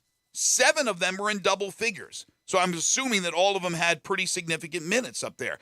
Play the guys until they're tired, and then get them a blow, and then get somebody else in. But you've got to play your best players. Boston, the only guy that played over 40 minutes for Boston was Tatum. They're one of the few. They had the fewest guys play over 40 minutes of all the teams that played last night. Yet they only played 8 guys. Of course, Philly went overtime. It's like that, but Milwaukee only had 1 over 40 minutes. Giannis is their only guy that went over 40 minutes last night as well. Yeah. All the others had multiple guys over 40 minutes. Well, unless a guy is not 100% and he's out there, you got to be a little bit more cautious with that person. But I don't think there should be any, I'll use a baseball term, pitch count, minutes count, restrictions unless a guy's injured, right? Play the guy and play the guys that give you the best opportunity to win. By the way, that Celtics game, the Nets had the huge lead. Again, 3 comebacks last night. The Nets were... Well, the Bulls was barely a comeback. Well, but it was still a comeback. They were down by 3. But they were still down. They were down. I mean, the teams that were behind came from behind and won the games last night. And the Nets had a 17-point lead. I would have bet the farm on the Nets evening that series last night. The Celtics are just, right now, the more physical team. They have done a great job on Durant. Durant had 27, but it felt like he had 12. Brown was good for them. And then Kyrie Irving, after everything that went down in game 1 and the double birds and all that, he was a non-factor. It's a non-factor. Yeah, Kevin Durant 0 for 10 in the second half of a game seems impossible. Kevin Durant going 0 for more than like 3 at any stretch, at any point, it seems impossible. But 0 for 10 in the second half. He and Kyrie were a combined 1 for 9 in the fourth quarter. Kyrie making that only shot, obviously, because Kevin Durant did not make a second half shot. They were combined 8 for 30 overall. Boston's just awesome defensively. They can lock guys down. They are so good defensively, and they are making life miserable on Durant. And again, he got to the free throw line. It was a lot like Ja in game 1 for the Grizzlies. Got to the free throw line 20 times, got 18 points at the free throw line, but he's 4 for 17 from the field. And again, did not make a field goal. And they had scored 6 points in the fourth quarter when there was 2 minutes remaining in the quarter. They had 6. A team with Kevin Durant and Kyrie Irving, in the first 10 minutes of a fourth quarter, scored 6 points. I mean, Boston can lock teams down. Now, still, that requires Durant and Irving to miss some shots that they normally would make. But they are making life miserable on those guys. And, they certainly got enough offensive firepower, but defensively. And Grant Williams has turned into a really good player for Boston. He was fantastic. 17 points last night, did not miss a shot. 4 for 4 from the field, 3 for 3 from 3, and 6 for 6 at the line. And he's a really good defender, too. Grant Williams has turned into a really good player for Boston. All right, so the Nets are down Love, too, but they haven't lost a home game.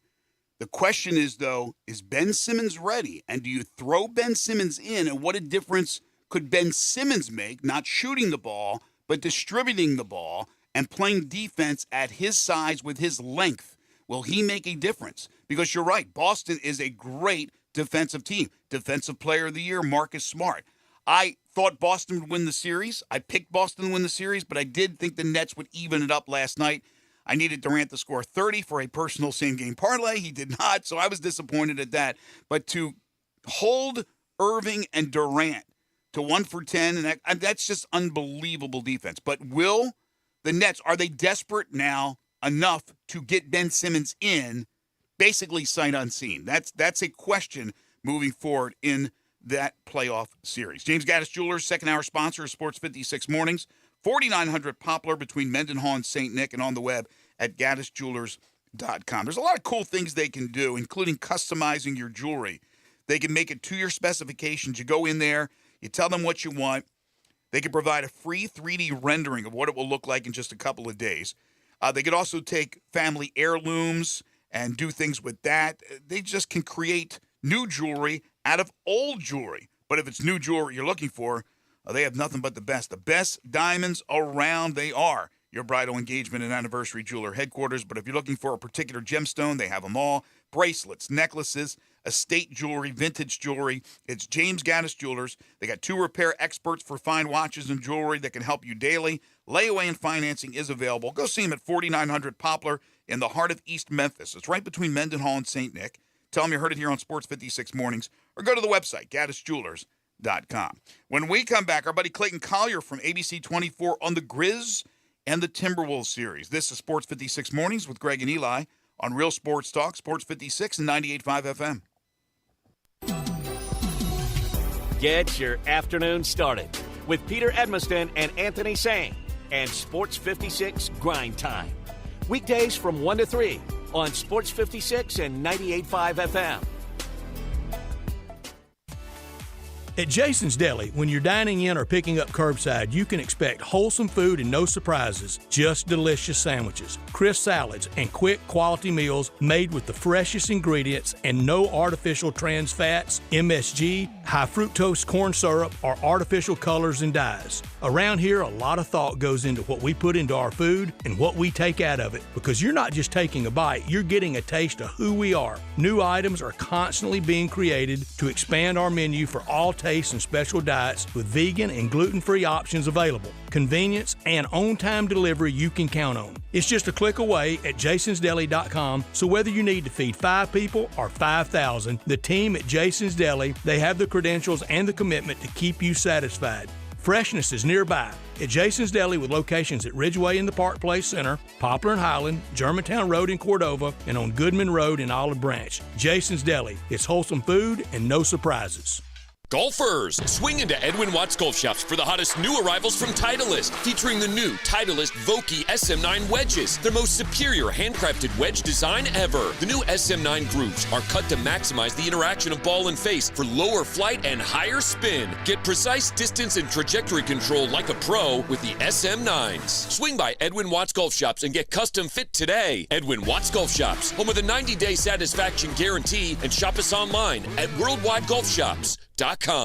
Are you ready to take it on with Gossett Mitsubishi on the Pike? Because we're ready to put you in a new ride today. With what gas costs today, get rolling in a ride with 41 MPG Highway 2022 Mitsubishi Mirage G4, $199 a month or $14,999. 5 seats, 27 MPG combined, and only $299 per month or $23,915 gets your 2022 Mitsubishi Outlander Sport today from Gossett Mitsubishi. Plus, you'll find the award-winning redesigned 2022 Outlander with plenty of room for 7, $399 a month or $31,414. And you'll always get our stellar 10-year, 100,000-mile powertrain limited warranty. So get to Gossett Mitsubishi today, 1870 Covington Pike, or shop online at memphismitsubishi.com. If you want it, we got it at Gossett Motor Cars. All 72 months at 3.9% APR, G4 NHFO 3943, MSRP 16985, Sport NUO 18080, MSRP 25665, Outlander NZO 63636, MSRP 32150, includes all rebates and incentives, PF 695, excludes tax title and license with approved credit. See dealer for complete details. Offer valid through end of the month, dealer stock only.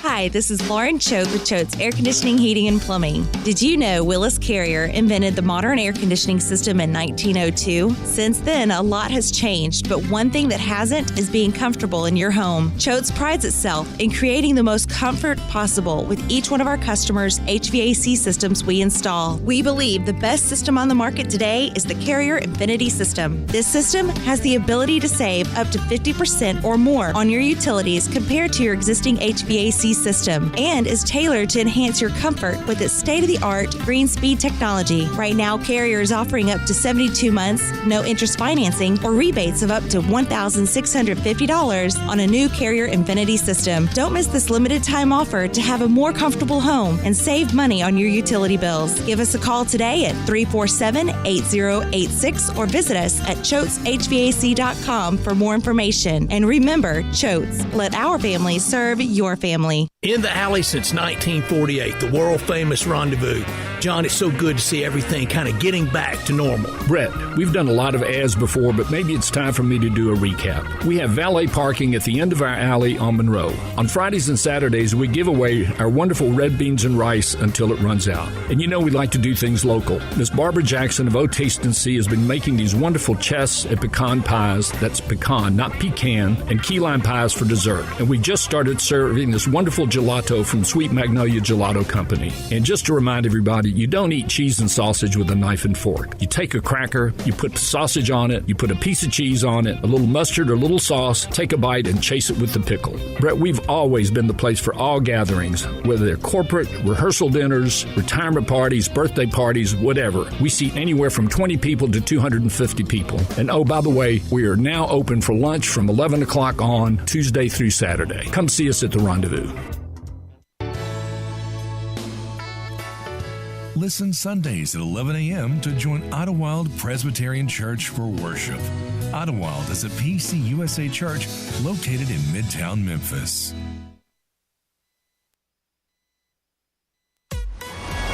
Sports 56 traffic.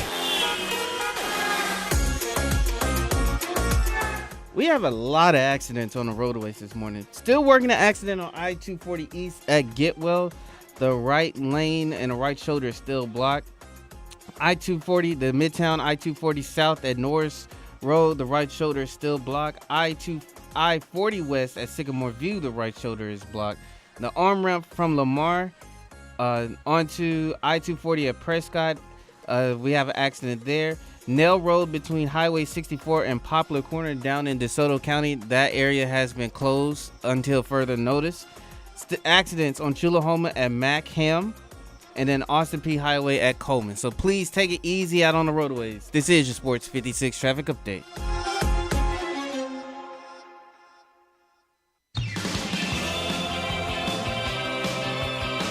Now, back to Sports 56 Mornings. Isn't it a lovely morning? On Sports 56 and 98.5 FM.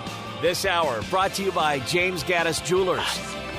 Here once again, Greg Gaston and Eli Savoy. Welcome back, everybody. 63 degrees at 8:32. It will get up to about 80, 81 degrees today, so not bad temperature-wise, but the humidity starts to creep up, probably in the upper 80s, I think is what they're calling for. The rain, though, looks like it will be gone after some overnight thunder boomers. Had a lot of rain, a lot of flooding going on in the area, so certainly be careful driving around the highways and byways of Memphis and the Mid-South. Greg Gaston, Eli Savoy, Zach Boyd here on this Thursday. Time now to continue to count down to Game 3 tonight. The Grizzlies and the Timberwolves, and the first in the series in Minnesota at the Target Center, where the Grizzlies went 0-2 during the regular season. Will that be a factor at all tonight for the Grizz, even the score on Tuesday? Joining us now to talk some Grizzlies, our friend Clayton Collier, sports anchor and reporter at ABC 24. My old job. You can follow him on Twitter at Clayton J. Collier. He joins us now on Sports 56 Mornings. Hey, Clayton, how are you? Hey, Greg. Not doing too bad. Talking about the weather going up, the heat in this series is turning up too. But you get in a game apiece now going out to Minnesota. I'm very curious how this is going to go. I had Grizz in 6 from the get-go. Still sticking with that. But, six looks strong. Six looks strong. I had 5. I'm not going to change since I went out there, publicly and said 5. I'm going to stick with that. But obviously that would mean having to do what Utah did to them last year after losing the first, winning 4 straight. And that's still a possibility. But look, Game 1 was close, and then in the end, the Timberwolves pulled away and got a 13-point win. The Grizzlies came back and walloped them in Game 2, but we haven't had that dramatic, down-to-the-wire game. Do you think tonight in Minnesota for Game 3 we might have a close game that goes down to the wire? Well, that's what Vegas is saying right now, with them only being a 1.5 favorite, at least last night. I don't know if the line's moved at all, but, we're setting up for at least one of them out there, I think. A lot of people are pointing to the fact that Memphis was just, 0-2 in the regular season out of Minnesota. The first of those, granted, this was a completely different team back then, but that November 20th loss, their biggest loss of the season, what was that? It was a 43-point blowout. That prompted the team meeting when they were basically 500 at the start of the season out in Utah before they went and beat Jazz. That basically set them straight. They were 8-8 at the time. And that players-only meeting, is looked at as at least the beginning of a turning point for them. Ja gets hurt 2 games later against Atlanta, and then they go on that run there that was like all the more shocking because they did it without Ja for so long. Right. So, granted, they lost again out in Minnesota, but I'm interested to see how they respond out there. I think the sentiment, at least I feel like around the city here, is that Memphis goes out there and splits that, and if they come home, and this is a 3-game series for starting with Game 5, that everybody around here in Grizz Nation is fine with that, and I think you take that as well, being able to split those 4, and then you're kind of you recover yourself from that loss as well in Game 1. Yeah, you talk about that big loss that they had, the 43-point loss there. That game, the Grizzlies were 8-8. The Timberwolves were 7-9 after that game. You would have never thought at that point one was going to be the 2 seed, the other was going to be the 7 seed at the end of the season. But the Grizzlies, the run from there was absolutely incredible. What do you? I'll get yours. What do you expect? What do you think should happen with Steven Adams? Do you start him and just play him a few minutes, or are you just saying, listen, Steven, it's been real, but we'll see you in round 2 if we get there? Yeah, I think both teams are starting to trend that way a bit here. I mean, Jared Vanderbilt had almost a Tony Snell game, where in 9 minutes he had a point and 2 rebounds. Steven Adams is a big boy, and he indicated Taylor Jenkins as much post-game where he said whatever it takes to win. I don't really see a point to. If you only started him like that ceremonial, clearly it wasn't working against Karl Anthony Towns, and that's nothing against Steven Adams. He's very effective. He would be, especially effective in a series against the Warriors, but just this isn't the one for him. And you can hide minutes with him against Jared Vanderbilt when he's on the court, but beyond that, no. I think Xavier Tillman showed that he belongs. He should own some minutes in this series. That Kyle Anderson, Brandon Clark. This is where the depth comes in for the Grizzlies, where you're not burdened with having to try to make a square peg fit in a round hole. And at this point, I think whether that's you start with Kyle, you start with Brandon, I think that's your move moving forward. So does that mean game one was a coaching mistake by Taylor Jenkins? So I think we're all in agreement is, at least I think he's the coach of the year. I'm not going to put words in your mouth or Eli's mouth. I think he's the NBA coach of the year. Obviously he's a finalist, but when you look back in retrospect, shouldn't they have done a better job in preparing and having the knowledge, especially knowing what happened during the regular season with Steven Adams in there, that maybe that wasn't the route to go? They learned their lesson for game two, but it cost them a game in game one, possibly.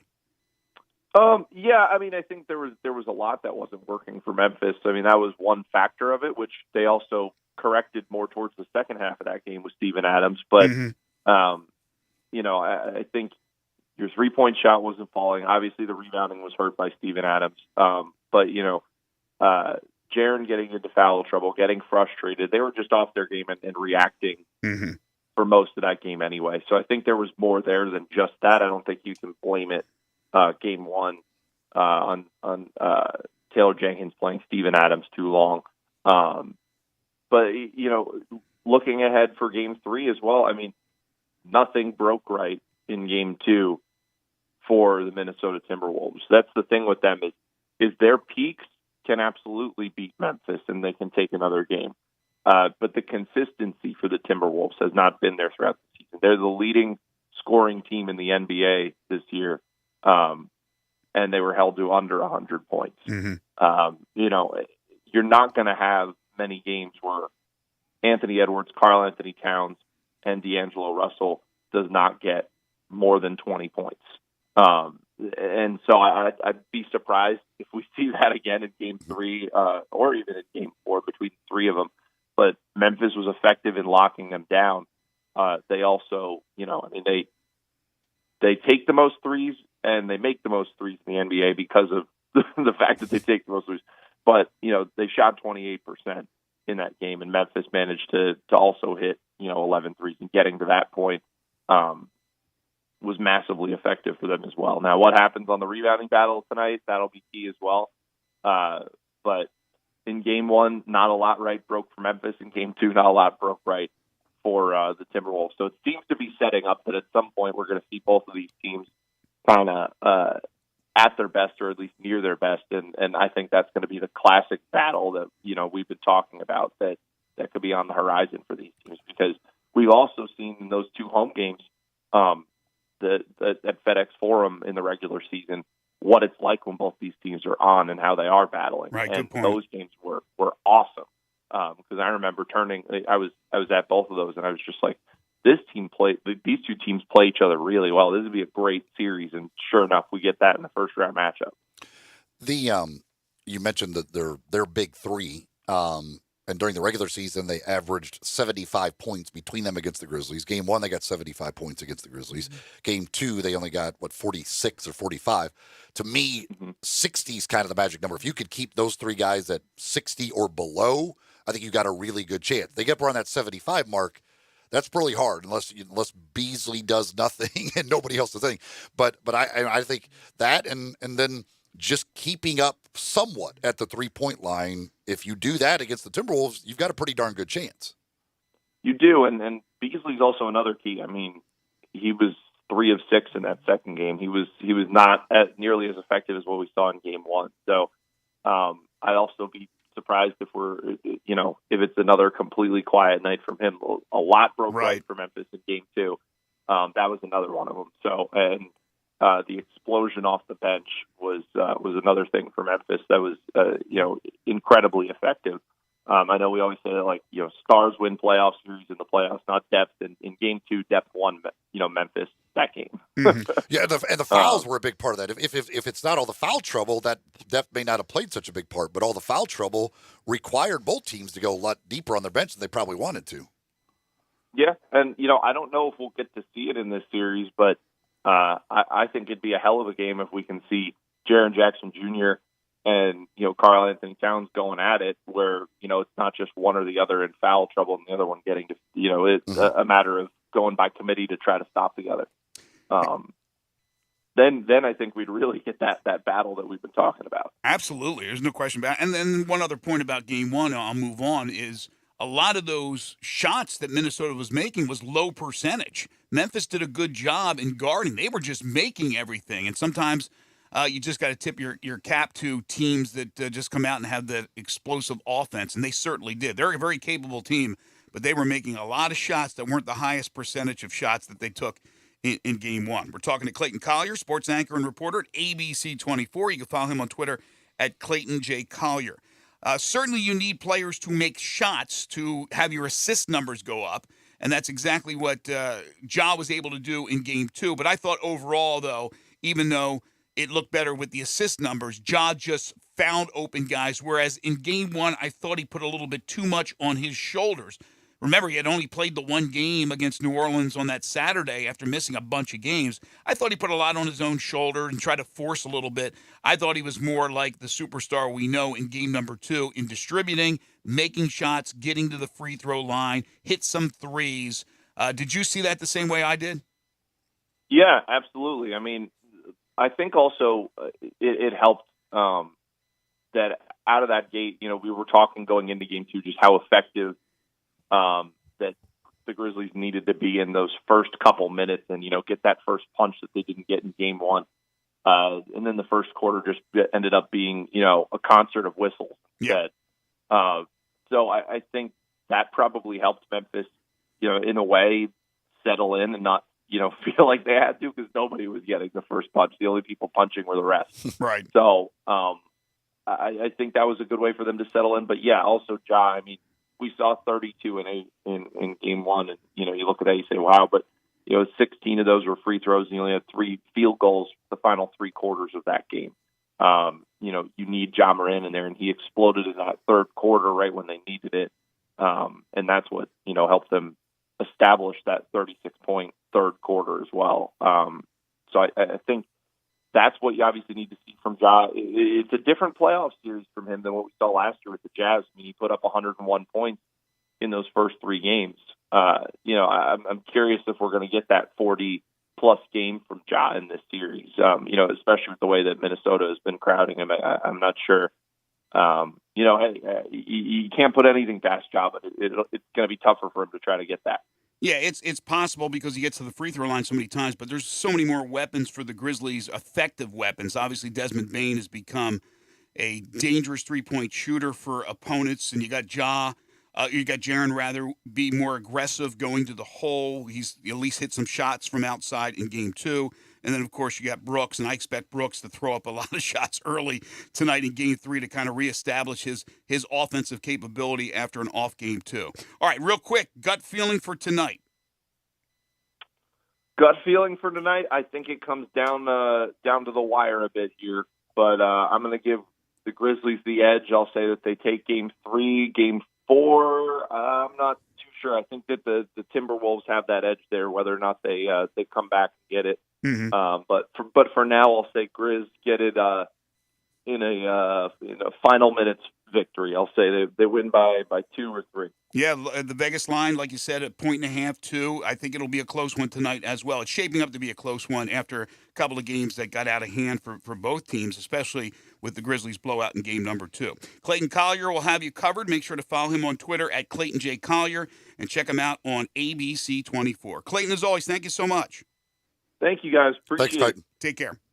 And while you're enjoying the Grizzlies tonight or Saturday or anytime or enjoying sports in general, it's always great to enjoy Dinstall's fine candies and chocolates while you're enjoying a sporting event or whatever it may be. Of course, we just had Easter, and I'm sure a lot of you folks Had the Easter Bunny drop off some delectables from Dinstall's. Look, they've been making chocolates and fine candies since 1902. 120 years. Yeah, I think they know what they're doing. My favorite is the chocolate-covered pretzels. But they got the chocolate-covered caramels, which are delicious, the cashew crunch, which, of course, is one of the favorites. And if you're into the fruits, the delectables like strawberries and grapes, they will cover that with their delicious Dinstall chocolates. So if you haven't been to Dinstall's, you don't know what you're missing, folks. Plus, you could send Dinstall's, ship it anywhere in the United States. I can guarantee you a loved one will be very happy to get that shipment of Dinstall's fine candies and chocolates. 5 convenient locations for you at Pleasant View, where they make the candies. That's where the factory is. Laurelwood, Germantown, Collierville, and downtown. It's Dinstall's fine candies and chocolates since 1902. You're tuned into Sports 56 Mornings with Greg and Eli on Real Sports Talk, Sports 56 and 98.5 FM. Let former Memphis Tiger Gabe Kuhn and Brett Norsworthy take you home every afternoon with Sports Time on Sports 56. Weekdays from 3 to 6 here on Sports 56 and 98.5 FM. Mount Moriah Auto Sales. What sets them apart? Great selection, quality, high-end to low-end cars, and low mileage. Mount Moriah Auto Sales is under new management. Ask for Emmett or Steven. Check out their great selection of cars or trucks. Choose from Dodges, Jeeps, Fords, GMCs, Infinitis, Porsches, Range Rovers, Lexus, Mercedes, BMWs, even Bentleys. Mount Moriah Auto Sales also has a great service department with 12 bays for everything from oil changes to alignment to new tires. Go to MountMoriahAutoSales.com. Pick out your like new car or truck today. Mount Moriah Auto Sales, right on the corner and right on the price.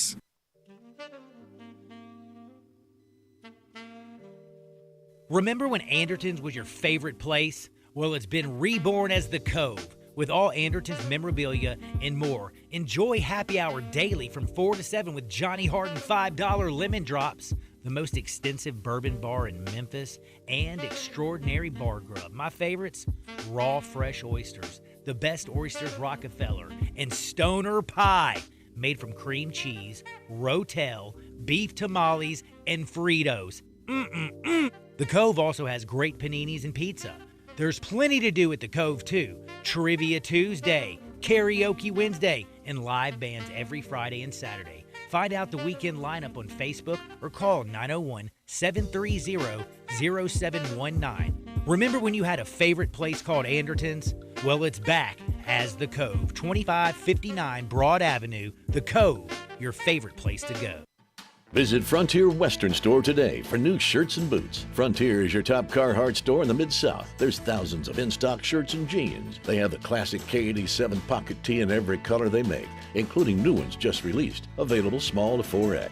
Want new jeans? Frontier has you covered with super tough work denim by Carhartt. And you've got to check out their selection of Ariat jeans for men, women, and children. You will love how easy it is to find the size and style you need. Have you seen Frontier's remodeled world-famous boot showroom? It continues to expand. New styles by Ariat just arrived, plus plenty of stock in proven classics too. Whether you need work or dress boots, trust that Frontier is the place to come. See thousands of pairs of Ariat boots and thousands more by Dan Post, Corral, Durango, Rocky, Twisted X, and others. And Frontier's pricing is lower than online and chain stores, so you know just the local shop to visit.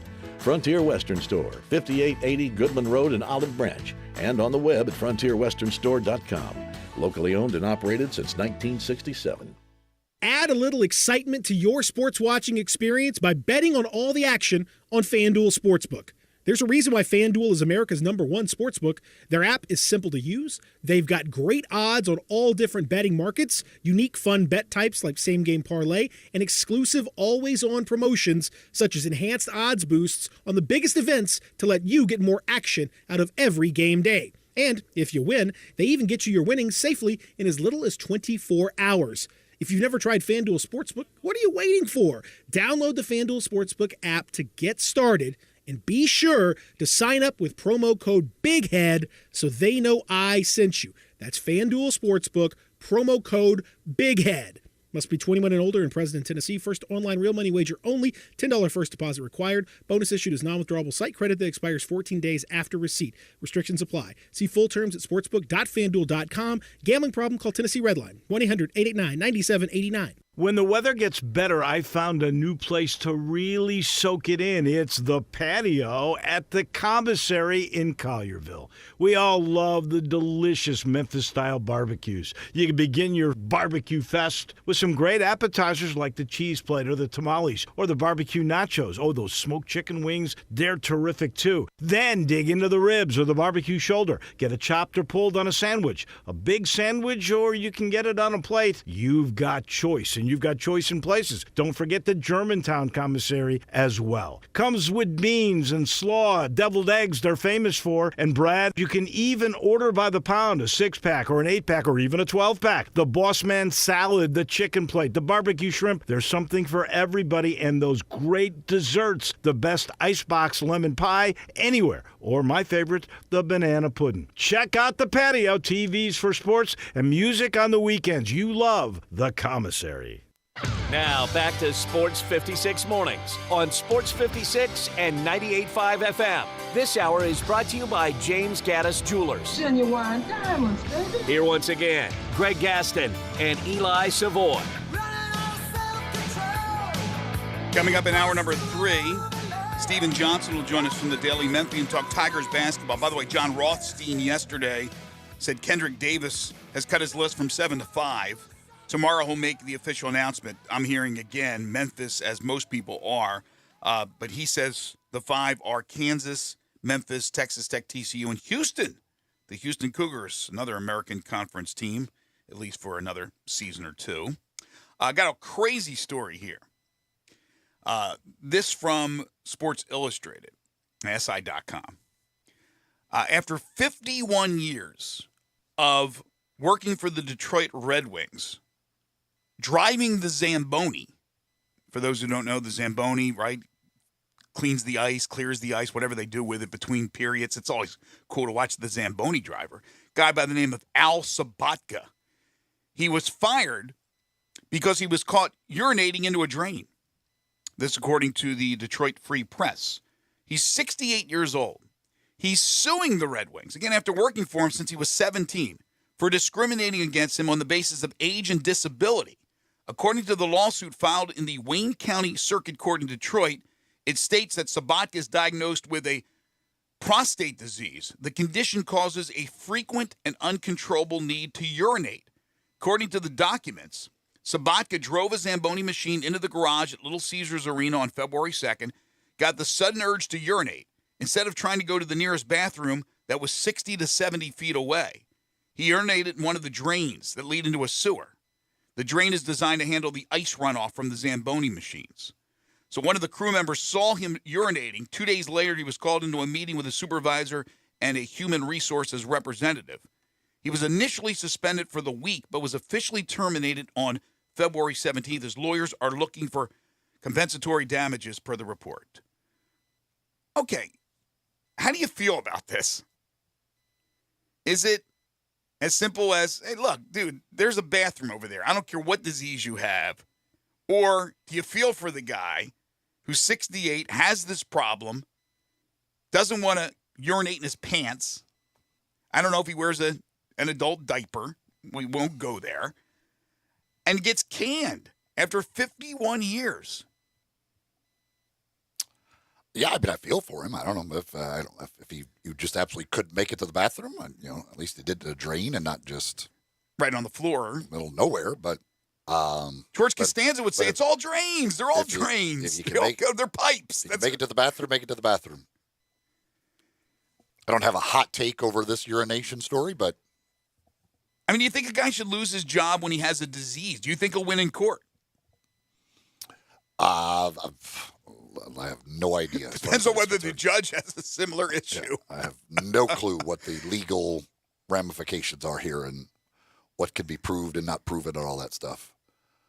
Hey, look, if the drain goes to the drinking water at Little Caesars Arena, we have an issue. If it doesn't, I don't know. I kind of feel for Sabatka. 51 years riding that Zamboni. That's quite a career. It's quite a career. It takes a special person to drive the Zamboni. Years. Marshawn Lynch was driving a Zamboni the other day. But he wasn't doing it well. He was not. He was not doing it well. But he was. I want more Marshawn Lynches on the Zambonis than this guy. Games are never going to get finished, man. They're like, Marchand, seriously, finish the ice. Dude, I'm sorry. I'm doing some donuts. I got just a few more trips here, and then I'll be good to go. The playoffs are here. You can make every game feel like Game 7 on FanDuel Sportsbook, an official partner of the NBA. Throughout the playoffs, all customers can place a no-sweat same-game parlay each week. You'll get up to $20 in free bets if you don't win. And I'm going to take the Grizzlies tonight in a same-game parlay. The Grizzlies minus 1.5. Desmond Bane to hit 3 triples, and Karl Anthony Towns to bounce back and to go for 25 points. FanDuel has so many ways to play, and best of all, when you do win, you'll get paid faster than a fast break. New to FanDuel, just download the FanDuel Sportsbook app, sign up with promo code GASMAN. Once again, that's promo code GASMAN. And if you already have an account, you're all set to bet. No sweat. Either way, you'll get up to $20 in free bets if your same-game parlay during the playoffs doesn't win. FanDuel Sportsbook, an official partner of the NBA. Must be 21 or over, present in Tennessee. Refund issued as non-withdrawable site credit that expires in 7 days. Actually, a non-withdrawable free bets that expire in 7 days after receipt. Max free bet is $20 per week. Restrictions apply. See full terms at sportsbook.fanduel.com. If you have a gambling problem, call Tennessee Redline at 1-800-889-9789. Talking Tiger Hoops to open up Hour 3 when we return. This is Sports 56 Mornings with Greg and Eli on Real Sports Talk, Sports 56 and 98.5 FM.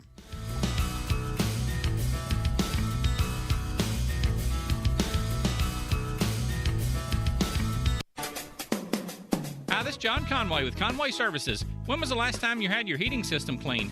How about a safety inspection? Right now, Conway Service is offering our 16-point Energy Saver Super Tune-Up on your heating system for only $69. That's right, for only $69, we'll come out and perform our 16-point energy-saving Super Tune-Up on your heating system. We'll also include a complete safety inspection using our state-of-the-art camera system, making sure your heating system is safe to operate this winter. Plus, we'll run a carbon monoxide test on your heating system, all for only $69. You can have the peace of mind knowing your heating system is safe and ready for those cold winter nights. So call Conway Services, the Mid-South's premier heating, cooling, plumbing, and electric service company at 384-3511. That's 384-3511. Call this week, and we'll perform your heating system tune-up for only $57. Call 384-3511. Conway Services. Call Conway today. Brian Elder's Roofing Solutions. If you have damage to your home and have your insurance carrier involved, you need a great contractor. You also need a team that has seen claims of all shapes and sizes, residential or commercial. After our inspection, we'll share our findings and give you our professional opinion. Some people say you get what you pay for. However, our opinion is free. Trust the name you can depend on, like the tens of thousands of families Brian and I have served over the past 20 years here in the Mid-South. Brian Elder Roofing. We'll measure your roof from outer space and share our team's experience for your property and claim. Repaired roofs, replacement roofs, big roofs, tiny roofs, insurance roofs, flat roofs, TPO roofs, asphalt roofs, tile roofs, slate roofs, metal roofs. If your roof needs some love, call me. 901-867-0303 for Brian Elder Roofing and Contracting. Call 867-0303. Brian Elder's Roofing Solutions. The Family Leisure family is growing, and they want you to help them grow even more. Family Leisure is now hiring for multiple positions. They're looking for self-motivated, goal-oriented people to come and join their family. Some of the positions include sales for swimming pools, hot tubs, and patio furniture. There's sales and associates for chemicals. Parts and service department associates are needed. Service technicians, you got to have a valid driver's license, and cashiers are needed too. Family Leisure is also looking to add to their installation crews for building above-ground pools. Send your resume to Family Leisure now, 2120 Whitten Road, Memphis, Tennessee, 38133, or email memphis@familyleisure.com. You can also call 901-371-9090. So come and join the family at Family Leisure, Whitten Road at I-40, where family and fun and you all come together.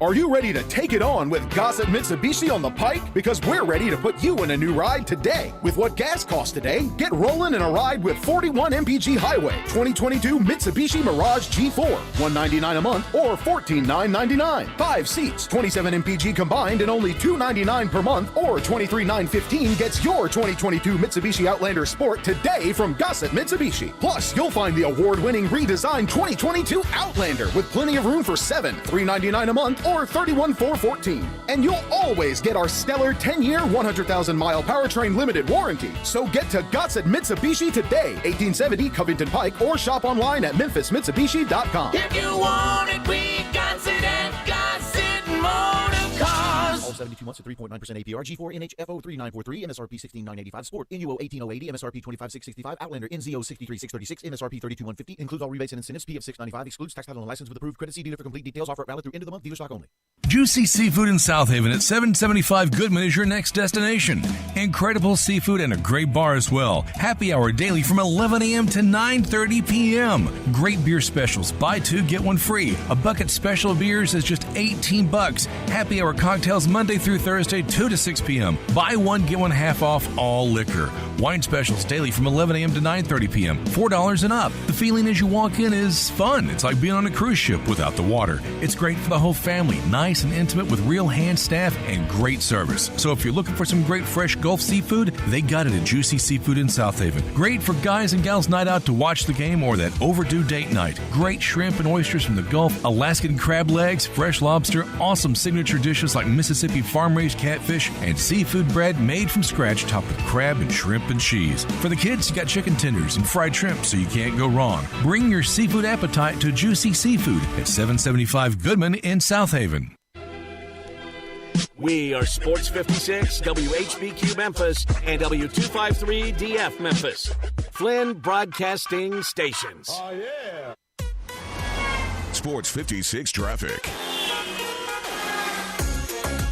We're still working on a lot of accidents from the earlier this morning. I-240 East at Getwell, the right lane and the right shoulder is still blocked.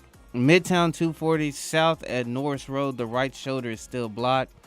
Nail Road between Highway 64 and Poplar Corner, it is closed until further notice. Down in DeSoto County. Chulahoma at Mackham is still dealing with the accident there. And then also we got an accident on I-40 West by the Hernando Bridge. So we're working with that accident as well. Keep it right here. This is your Sports 56 traffic update.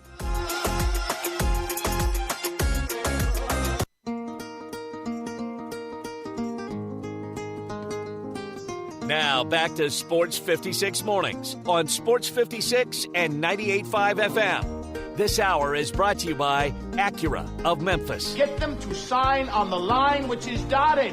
Here once again, Greg Gaston and Eli Savoy.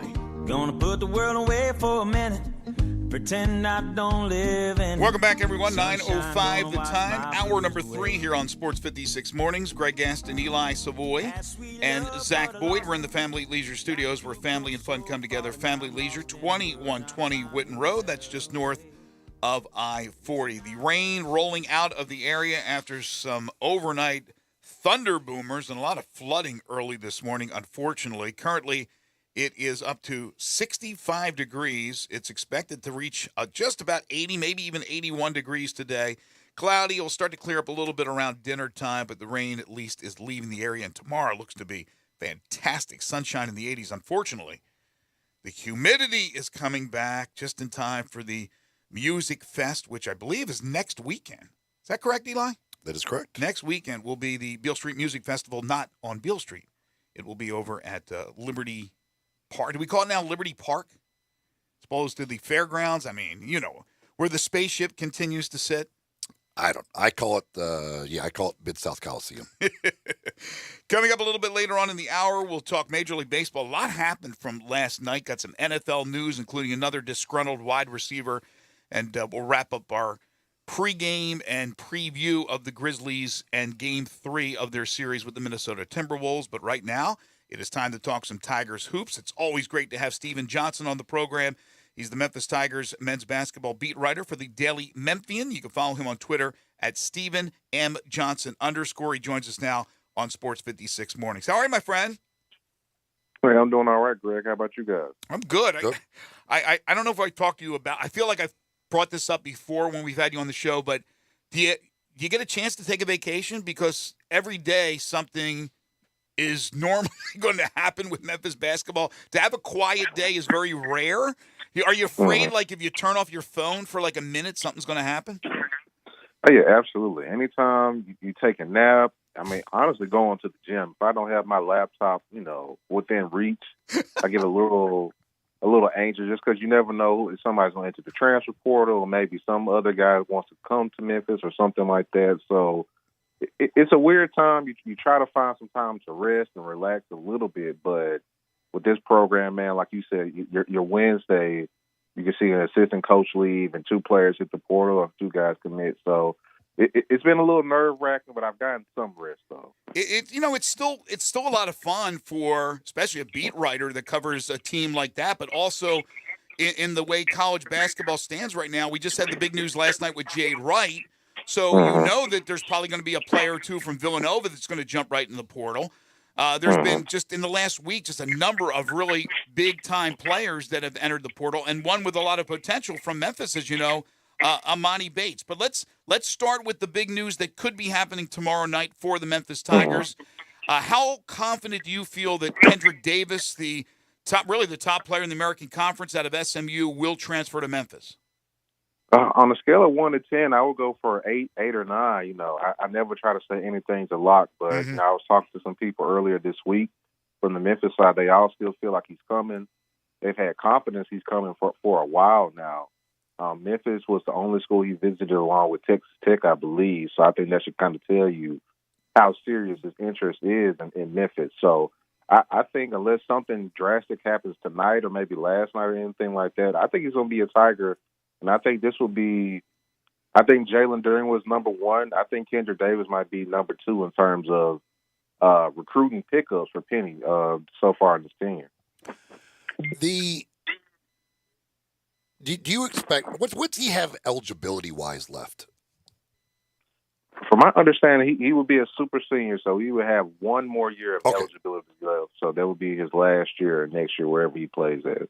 So it'd be it's a different one and done. It's a one and done, but it's a different type of one and done because we already know that not only can he play, but he can be the player of the year in the conference you're playing in.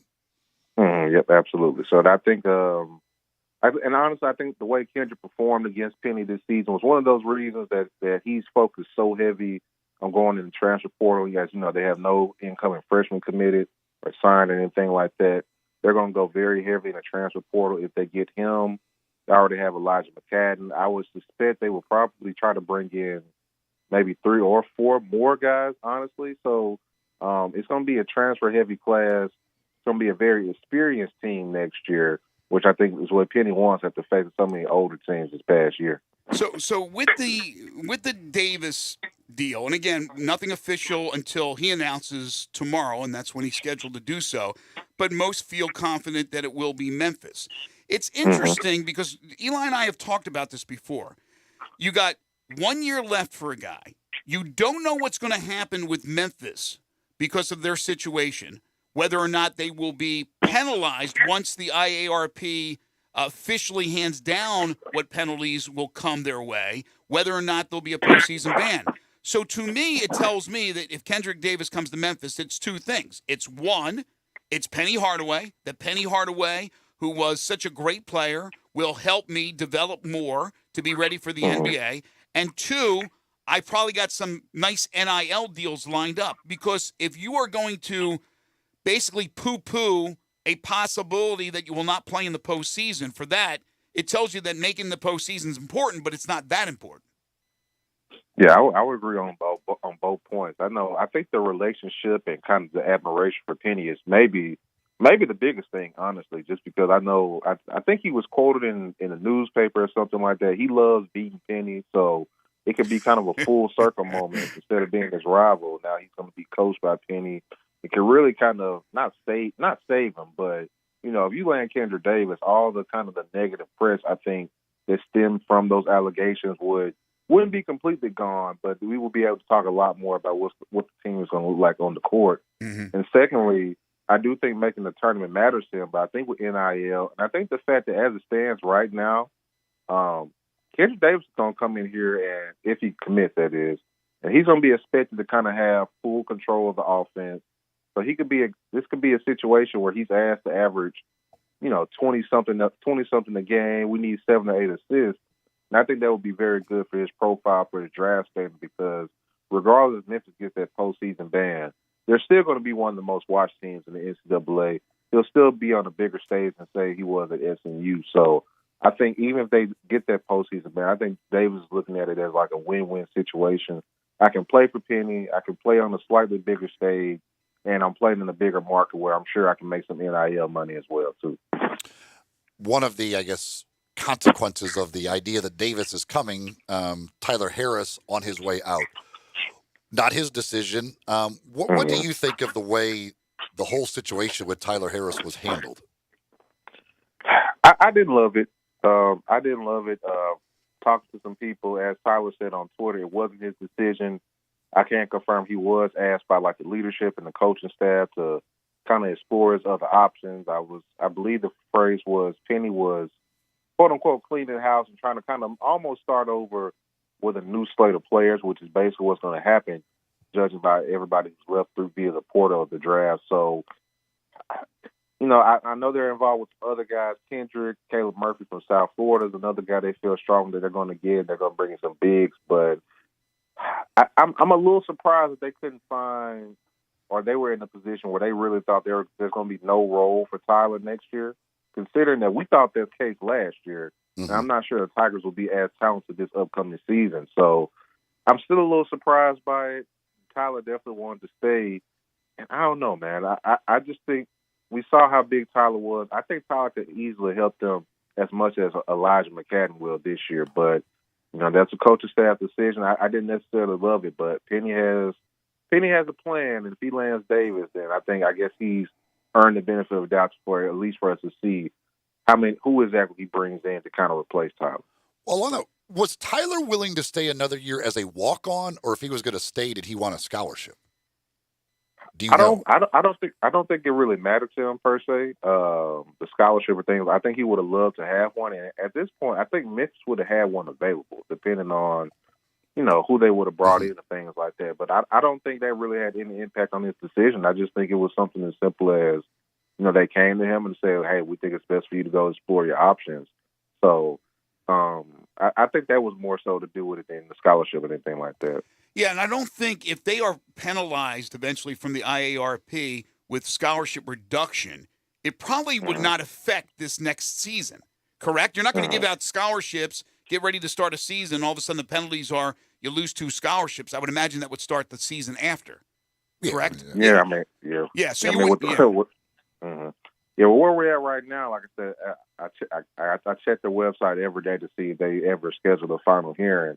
But who knows when that can actually be? And I think NC State had their final hearing 1 month, and they didn't get a decision for maybe another 3 or 4. So, I mean, this could be a situation where we would not find out the penalties until the start of the season. So, like you said, I think they were really, unless it's a postseason ban, scholarships and all those things would kind of come into effect in 2023. Exactly. And look, the coaches are good. They can work around things. They can figure out ways, because I hear you, Stephen, about Tyler Harris. They're not in the postseason without Tyler Harris. He was probably their 3rd best player this past season. But I am with Penny. If Penny wants to clean house and start anew and use the portal more than maybe the high school seniors out there, I'm for it. Whatever he wants to do, that's cool with me. The only issue is I'm looking at who still hasn't said anything. And you don't have to say I'm coming back, right? So you look at the guys. And it's the Memphis kids again. So it's Lomax for a 5th year, probably. Malco, probably, right? The Lawsons, I would imagine, are both coming back. His son, of course. That would be weird if his son left. Dad, I'm going somewhere. I'm going into the portal. I'm going somewhere else. So that's 5 Memphis kids, basically. And yet the one that doesn't have a spot is the kid that was really the most productive out of all of them last year for your team. Again, Penny's decision, but that one seemed weird. So that's why I'm wondering whether or not he's cleaning house with everybody else. But we haven't heard anything about that. So right now we don't know their status, but they haven't said anything. We do know the status, though, of just about everybody else, including Amani Bates. I don't think that surprised you, Stephen, that he's decided to move on, right? I thought there was some positive momentum building up that he was going to end up staying, but I think something happened over this last week that where Imani and Tyler were kind of maybe the last casualties from kind of cleaning house and things like that. Because I think Imani was in the facility, like in the weight room, like a couple hours before the announcement broke. So I think that also might have been a situation where he would have considered staying or wanted to stay, but it might have been a decision by the coaching staff, like, hey, let's part ways, mutually beneficial for both sides. So overall, it's not surprising, but I did think there was a little bit of a chance, a little bit of an opening that he might return next year as well, too. With Quinones and Williams, if they do come back to college, do you expect them back at Memphis, or is there a chance either one or both leave? I think DeAndre will be back. Lester, as of today, I think Lester's going to come back to school, and I think he's going to come back to Memphis as well too. I have more confidence in DeAndre than Lester right now, but from what I've heard, I think they just kind of because the thing for Lester is going to be trying to find that bigger role. I don't think he's going to get drafted this year, but I think he'll need a bigger role offensively, whether it's at Memphis or another school. So I think. From what I've heard, I think Penny has done a good job of selling him on that. So I think if he comes back to school, he'll be back. So potentially you could have a core of Kendrick Davis, Lester, DeAndre, which is got to be one of the oldest cores in the country. And I think that's exactly what Penny wanted. Well, DeAndre, any core with DeAndre makes you the oldest core in America. Kids, jump in the car. We're going to practice. Look, that's a good nucleus. But that's not an NCAA tournament team. I mean, Kendrick Davis is a real great get if you get him, but you have to add a lot more pieces. And you alluded to it earlier that Penny's probably looking at, 4, 5, 6 guys in the portal. And you mentioned Caleb Murphy. I think there's a great chance they land him, but he was a good player on a really bad South Florida team. They got the other kid, McCadden. He was a 6th man. Yeah, he put up good numbers. He's a good little player. But he's not a player that knocks your socks off. Is there anybody else out there? I know they're going after some bigs, the kid from, I think, Western Kentucky. Anybody else you're hearing right now, especially with the daily occurrence of players jumping in the portal? You had, who was the kid, Eli, the other day from, was it Iowa State? Who jumped in recently? Tyree. So, these kind of kids. Every time you look at a kid who throws up a list of teams, Memphis seems to be on it every single time. So what else are you hearing out there as far as that's concerned?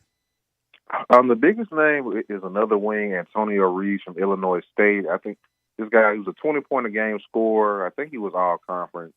Like a 6'6" wing. Kentucky's after him. I think Memphis is trying to get him down for a visit. So, like I said, it's going to be kind of tough to beat Kentucky, but I think if they would be able to get him, I would feel a little bit better. That would be potentially a backcourt of Davis, Murphy, McCadden, and then Antonio Reeves, who will be from what I've seen on film and things like that, is also a pretty good defender, has good size at 6'6".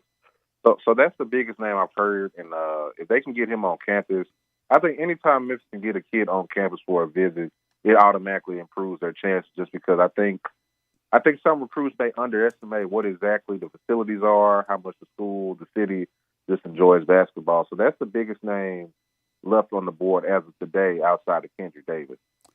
Coaching front, Larry Brown's contract, he signed a 1-year deal. I think it runs out. Is it at the end of May or is it the end of April? Either way, it's coming up, and no decision yet on that, whether Larry comes back or not. Do you think he'll be back? And also, have you heard any names for the replacements for the staff? Penny's losing a bunch of guys, whether it be assistant coaches or staff members, and he's got to replenish that. Yeah, so I think right now the Larry decision, if I remember correctly, his contract ends at this month. So it's basically they're coming up on decision day. I was told that he was open to returning, but there's some things that he needs to work out with Penny, or Penny needs to work out with him. So I would say, if I'm Penny, man, hey, I'm doing everything to bring him back for an extra year, just because I'm not sure what quality assistant they can get with the specter of the program, with the specter of the investigation over the program, I do think Jermaine Johnson is going to slide in to kind of fill in Rasheed Wallace's spot. That's not official yet, but I would be surprised if that's not the move. And as far as potentially that last opening for, I guess, Cody Topper, I haven't necessarily heard names, but I think Penny's going to try to find a more experienced college assistant. He's been big on these NBA guys and taking swings and things like that. But I think this could be a situation where we get a little bit less of a flashy name, but maybe somebody that's been in the college ranks for 10, 15 years or so, and just really find somebody that's a little bit more experienced. So I think that's the type of coach Penny will target, and I think there's a chance, I would say 50-50, maybe 60-40 that Larry will be back. It's just, it's a decision in Penny's hands, so I think the ball is in his court on whether or not Larry's going to be back next year. All right, keep your phone close, right? Don't fall asleep or anything during the afternoon. Something might break. Of course, tomorrow we're going to find out, we believe, Kendrick Davis's decision. Stephen Johnson will have you covered over at the Daily Memphian. You can follow him on Twitter at Stephen M. Johnson _. Thanks, Steve. Always appreciate it. I appreciate you guys. Take care. Sunrise is located at 670 Jefferson Avenue, and they will have another location coming out to East Memphis on Poplar in the former Blue Plate Cafe building for breakfast and lunch. Just outstanding food is what you'll find at Sunrise. You can go to sunrise901.com to check out the menu. The breakfast menu includes their great sandwiches with their homemade square biscuits, whether it be bacon, egg, and cheese, or sausage, egg, and cheese, or the pilaf with the fried bologna with egg and cheese on it, which is my favorite. Plus, they've got breakfast plates and all of your breakfast standards. Huge selection of Bloody Marys, all kinds of different kinds of Bloody Marys that you can choose from as well. Plus, a great lunch menu with some great sandwiches and salads for you to choose from. Again, sunrise901.com. You can check out the entire menu there. You can also order online at sunrise901.com. But again, located 670 Jefferson Avenue, with another location going to be coming to East Memphis. They are Sunrise. Yeah, if you want to hit us up when we come back for our final half hour and change, please do so. AutoZone listener lines available to you to call in or text 901-360-8255 or send us a message via Facebook, YouTube, Twitter, Twitch, the website, sports56whbq.com, at Eli560 on Twitter, at Greg_Gaston. Got some Major League Baseball news to get into when we return, plus NFL. We'll get back into the Grizzlies and the Timberwolves as they get set for game number 3, and a little bit more from the college basketball world. This is Sports 56 Mornings with Greg and Eli on Real Sports Talk, Sports 56 and 98.5 FM. Add a little fun to your lunch break. Join Johnny Radio for Sports 56 Happy Hour from 11 to 1 every weekday on Sports 56 and 98.5 FM.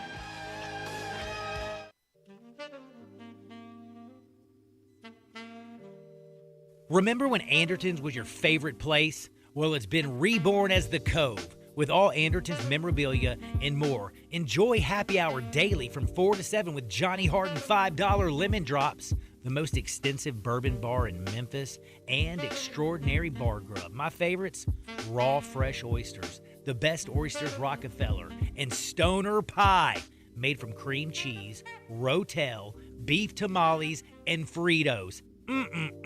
The Cove also has great paninis and pizza. There's plenty to do at the Cove, too. Trivia Tuesday, Karaoke Wednesday, and live bands every Friday and Saturday. Find out the weekend lineup on Facebook or call 901-730-0719. Remember when you had a favorite place called Anderton's? Well, it's back as The Cove, 2559 Broad Avenue. The Cove, your favorite place to go. By texting 64,000, you agree to receive recurring automated marketing messages from Babbel. Message and data rates may apply. No purchase required. Terms apply. Available at babbel.com/TNC. I always wanted to learn Spanish, but I never thought I'd have the time. Then I discovered Babbel. Me llamo Sean. Babbel's lessons are fun. They only take like 10 or 15 minutes, and in 3 weeks, presto, you're speaking another language. Like magic. I love that Babbel's lessons aren't just robots talking. They're voiced by native speakers, so you get the pronunciation just right. 3 weeks. It's incredible. After 3 weeks, I'm on vacation in Paris, having a conversation in French. Use Babbel's podcasts or games or videos. You can even join live classes with a language teacher. If you want to learn a language, there's no faster, easier, better way than Babbel. Babbel. Évidemment. Text radio to 64,000 to try Babbel for free. That's radio to 64,000 to try Babbel free. RADIO to 64,000. The Jeep Celebration event and Ram Truck Month is still going strong at Gossett Chrysler Jeep Dodge Ram Fiat on the Pike. Get legendary performance in 2022 Dodge Challenger XST, $398 a month or $32,415. Looking for supercharged and super fast? 2022 Dodge Charger XST, $439 a month or $35,780. And workhorse ready 2022 Ram 1500 Tradesman, $445 a month or $35,890. And don't miss 2021 Fiat 500X, $289 a month, 30 mpg highway. Plus trade up and get more for your ride at Gossett Chrysler Jeep Dodge Ram Fiat. So drive past the rest and come to the best or shop online, GossettMotorCars.net. If you want it, we got it at Gossett Motor Cars. 84 months at 3.99, 3,500 down. Must finance through Chrysler Challenger, NH128,583, MSRP 33,415, Charger XST, NH126,525, MSRP 36,780, 1,500, MSRP 39,140, 500X, MP9 45,5410, MSRP 28,560. Includes all rebates and incentives. Excludes tax title and license with approved credit. See dealer for complete details. Offer valid through 4/30/2022. Dealer stock only. Wilkinson's Liquor and Wine is celebrating their 35th year. Come in today and choose from a big selection of tequilas, vodkas, and over 70 different single malts. Bourbon whiskey fans will find over 200 bourbons and whiskeys from around the world, along with wines from every region for all you wine enthusiasts. Wilkinson's Liquor and Wine, 146 Highway 72, Suite 102 in Collierville. It's next to Captain John's Barbecue. Open every day, including Sundays from 10 to 7 for football and all sports fans. Wilkinson's Liquor and Wine, celebrating 35 years with you. Listen Sundays at 11 a.m. to join Idlewild Presbyterian Church for worship. Idlewild is a PCUSA church located in Midtown Memphis.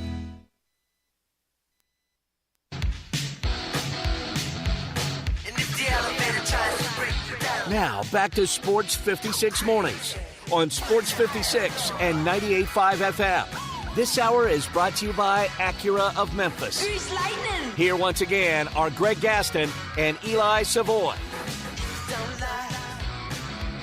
So during the break, I'm looking on Twitter, and I see Villanova's site, and they're welcoming Kyle Neptune, the new head coach. And I'm just thinking to myself, there's a perfect example. Kyle's going to do what's right for Kyle.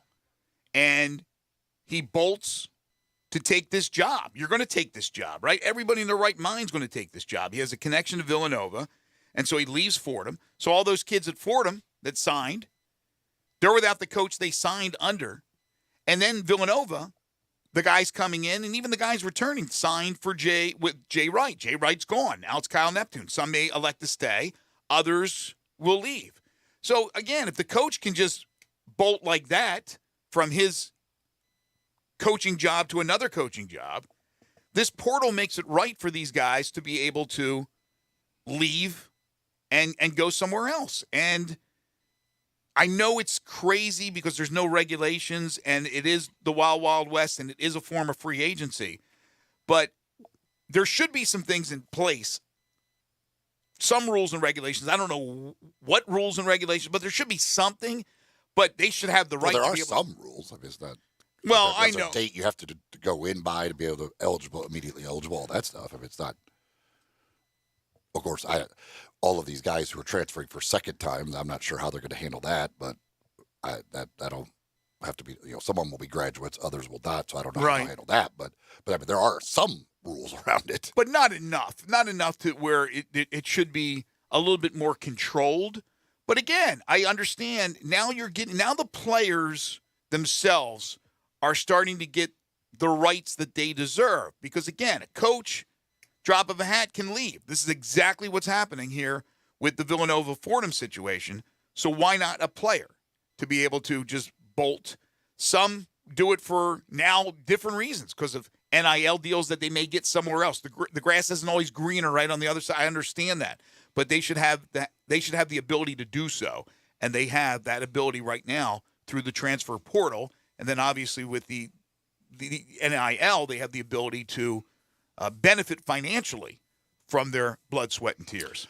The couple of text messages on the AutoZone listener line, 901-360-8255, the AutoZone listener line on the Grizzlies. Fat Elvis asked, is the game on TV tonight, or are they going to screw us again? Well, the game will be on TV. It'll be on 2 channels. Locally, you'll be able to watch it on Bally's Sports Southeast, but also nationally, it is on TNT. Yeah. And the game, they've also done the Game 5. Not only did they announce the game time for Game 5 next week, but they also that will be on TNT as well. So they're not getting the stupid NBA TV treatment anymore. They're getting TNT for those games. But this first round series, if you're here locally, you could watch it on the local broadcast anyway for the first round. Yeah, and unfortunately on Saturday for Game 2, I was on vacation. I was out of the area, and I couldn't watch Pete and Brevin and Fish and those guys, so I had to watch the national game, and they had the audio mishap where a quarter and a half I had to mute it because it was just, I don't even know how to even describe the noise that was coming out. I was like, what the hell is going on? It was just like, I'm like, yeah, I'm not going to listen to that for a And then quarter you had and a half. somebody in the back saying 1, 2, 3, 4, 5, 6. Yeah, it was messed. See, it was messed that up. was man. ESPN. I would prefer that on ESPN when like Stephen A. Smith comes on.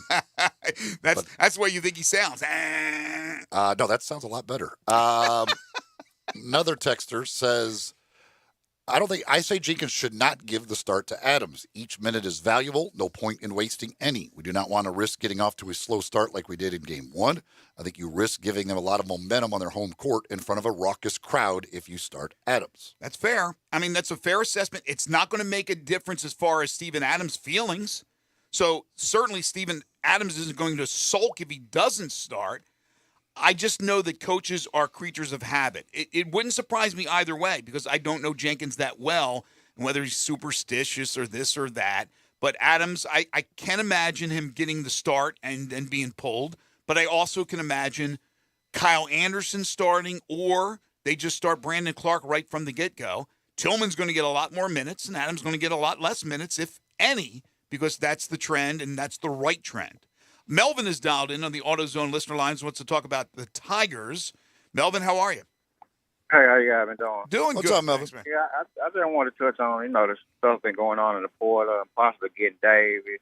Right. Which, I was at the tournament and I was saying then, like, man, all the teams we were beating, like South Central Florida, all those teams, I was like, man, we get one of these point guards next year. We'll be all right next year. I was like, I know Penny probably looking into that, and it comes to fruition. But people speaking, everybody's saying like number one player and port all that. I get that, and sure I want to have, but to gut your team for a guy like that, he did SMU last year. He beat Memphis twice, leading scorer, but it's obvious you can't win like that because when they need to beat us in a tournament, we shut them down. He had one of his worst games. Mm-hmm. They beat Houston at home when they went to Houston. Houston too big. I mean, he gonna score his points, but if you were in a situation next year where you got to count on this guy to win at Houston or whatnot, and you good, you got to get Lester and Williams back. But the advantage we had last year, you had Lester, Williams. You had Lester, Nolly, and Tyler. So one guy might have a bad game. Tyler say. What happened, sir? I was really disappointed. Mm-hmm. I don't know all the ins and outs of it. I'll never be until next season starts and go and see how it goes. I mean, if we start next year and you see no knock on the kid, I wish the best for him. But if Jaden Holloway is in the rotation next year, you don't have no room for Tyler Harris, I'm still be mad about that. I hear you. Malcolm Daniels and the other guys, you know how this stuff goes. But I mean, then you got Caleb Murphy. That guy good. He scored 20 points one time in 2 years. That was the last game here at Memphis. He couldn't be good. He can't shoot. He's a 20% shooter. Right. From Right. three. No, we brought that up. The guy we got, 20% shooter. Yep. I mean, Tyler. I don't. You got to surround the guy with shooters. And I get it. You do what you want to do with your roster. But to run Tyler Harris off, man, I'm not sure. But some people saying he came back last year, say his father was sick. I don't know how true that is. And I mean, that guy was hurt, man. This mother, like, man, send a prayer for him because it's unexpected. Like, if they lose that Tulsa game this season, probably over with. That game, he scored like 24 points in this Cincinnati game. I mean, I'm kind of messed up about this. I hear you, Melvin. Thank you for the call. I think your point is well taken. All right, let's get this straight. I don't believe for any stretch of the imagination that they think Kendrick Davis is like the savior. He's just part of the equation. They have to add a lot of pieces, especially at how that roster has been gutted.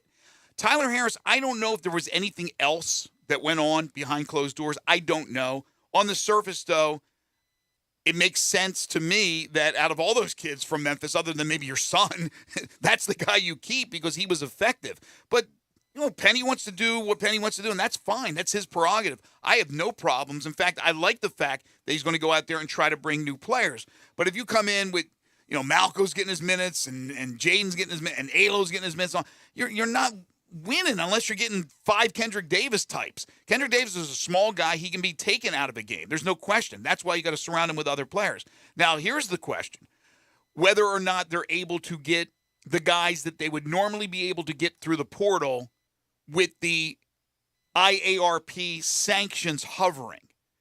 It looks like they'll be able to get Davis. But Davis is going to get NIL deals. He feels that Penny can take him to that next level to be an NBA point guard. I mean, he's certainly on the way. The trajectory is there. But there's other guys that may look at it and go, yeah, I'm not sure. I want to play in the tournament. I'm not sure if they're going to play in the tournament. I'm thinking Memphis, but I'm going to go somewhere else. And then you're left with, there's still a lot of choices out there. Murphy, I just don't see a player that's okay on a bad team. The other kid, McCadden, I don't know a lot about him, but he was a good scorer as a sixth man for Georgia Southern.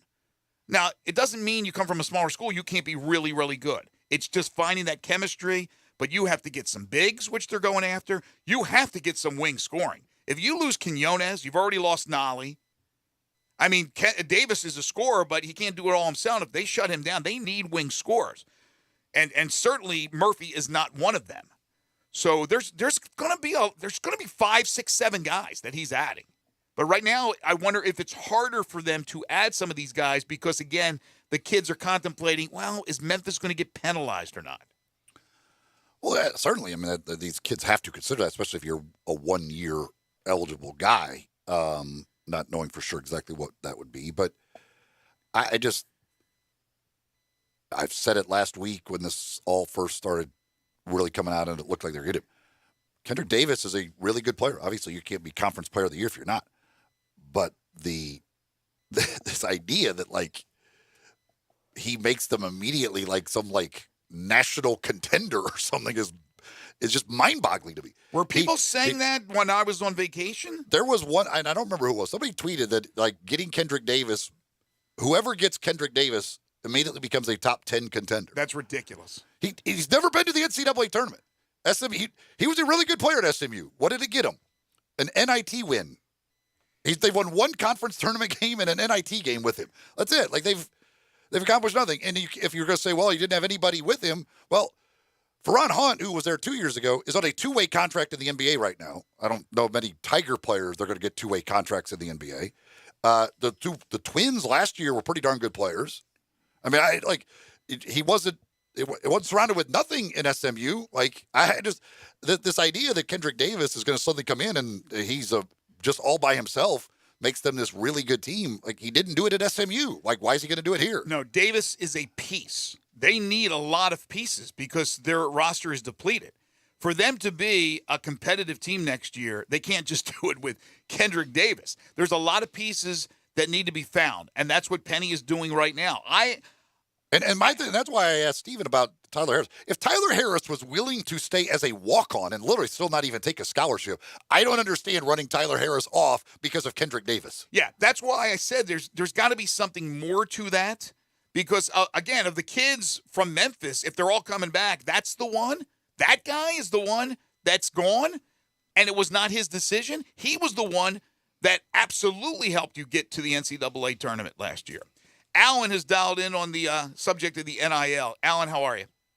Yeah, first I wanted to say, did you see Tony Vitello outside the stadium for charity? You pay $2 to bump his chest. Yeah, I did see something. So that was a real thing. Yes, it was. Yeah. Yeah, that was a real thing. It was for the American veterans. Make something out of it. Do it for charity. That good for him. What's on your mind, Alan? All right, on the name, image, and likeness, the governor just got through signing the bill saying Josh Heupel can go to the SIRI, the thing, our thing that raises money, and he can be part of raising the money. The governor? Yeah, he signed a bill yesterday. First one in the United States. So they're saying that basically the school's coaches can be involved directly with the NIL? Yes. All right, I'll have to check that out because I'm just coming back yesterday from vacation, but I'll check it out now. And thank you very much. All right, Appreciate it. That's a slippery slope. Well, I think part of the problem with NIL is all the states have different rules, so they can do whatever they want. Exactly. But that's why and that goes back to what I talked about with uniformed rules and regulations for the NIL. I think we're all in agreement. The NIL is a good thing for these student athletes, but there has to be some uniformity. All right, Major League Baseball, a couple of notes. Miguel Cabrera yesterday picked up hit number 2999. So Miggy is one hit away from the 3,000 hit mark. Shohei Ohtani last night goes 6. He had a perfect game going. He gives up a hit, strikes out 11. They pull him after 6. He also goes 2 for 4, has a double. I think he knocked in a run. So Shohei is picking up where he left off last year. Well, now he is. After a very rough start to the year. It was a slow start. Yeah, but now he seemed to come alive both with the bat and on the mound a little bit. But he is human, right? It shows he's human. He had a couple of home runs in the one game a few days ago, then hit a home run the next day after that. The funny situation yesterday in Washington, which I still don't even understand how this happens, but the aircraft? Yeah, the Nationals on Military Appreciation Day have the Army Golden Knights parachuting team parachuting into the stadium for the pregame. But apparently the airplane took off without reporting its departure or getting appropriate clearance. Oh, jeez. In Washington, D.C., of all places. And so they evacuated the Capitol because in Washington, you see an airplane who keeps circling around and around and around because they're dropping off some parachuters. And then you see parachuters coming out. You don't know what the hell that is if you don't know what the airplane. But they took off from the military they took off from a military thing. Right. Like, how does that not get known? Like, how are they able to take off without clearance or without reporting their departure from a military air station? I don't comprehend how that possibly how that happens.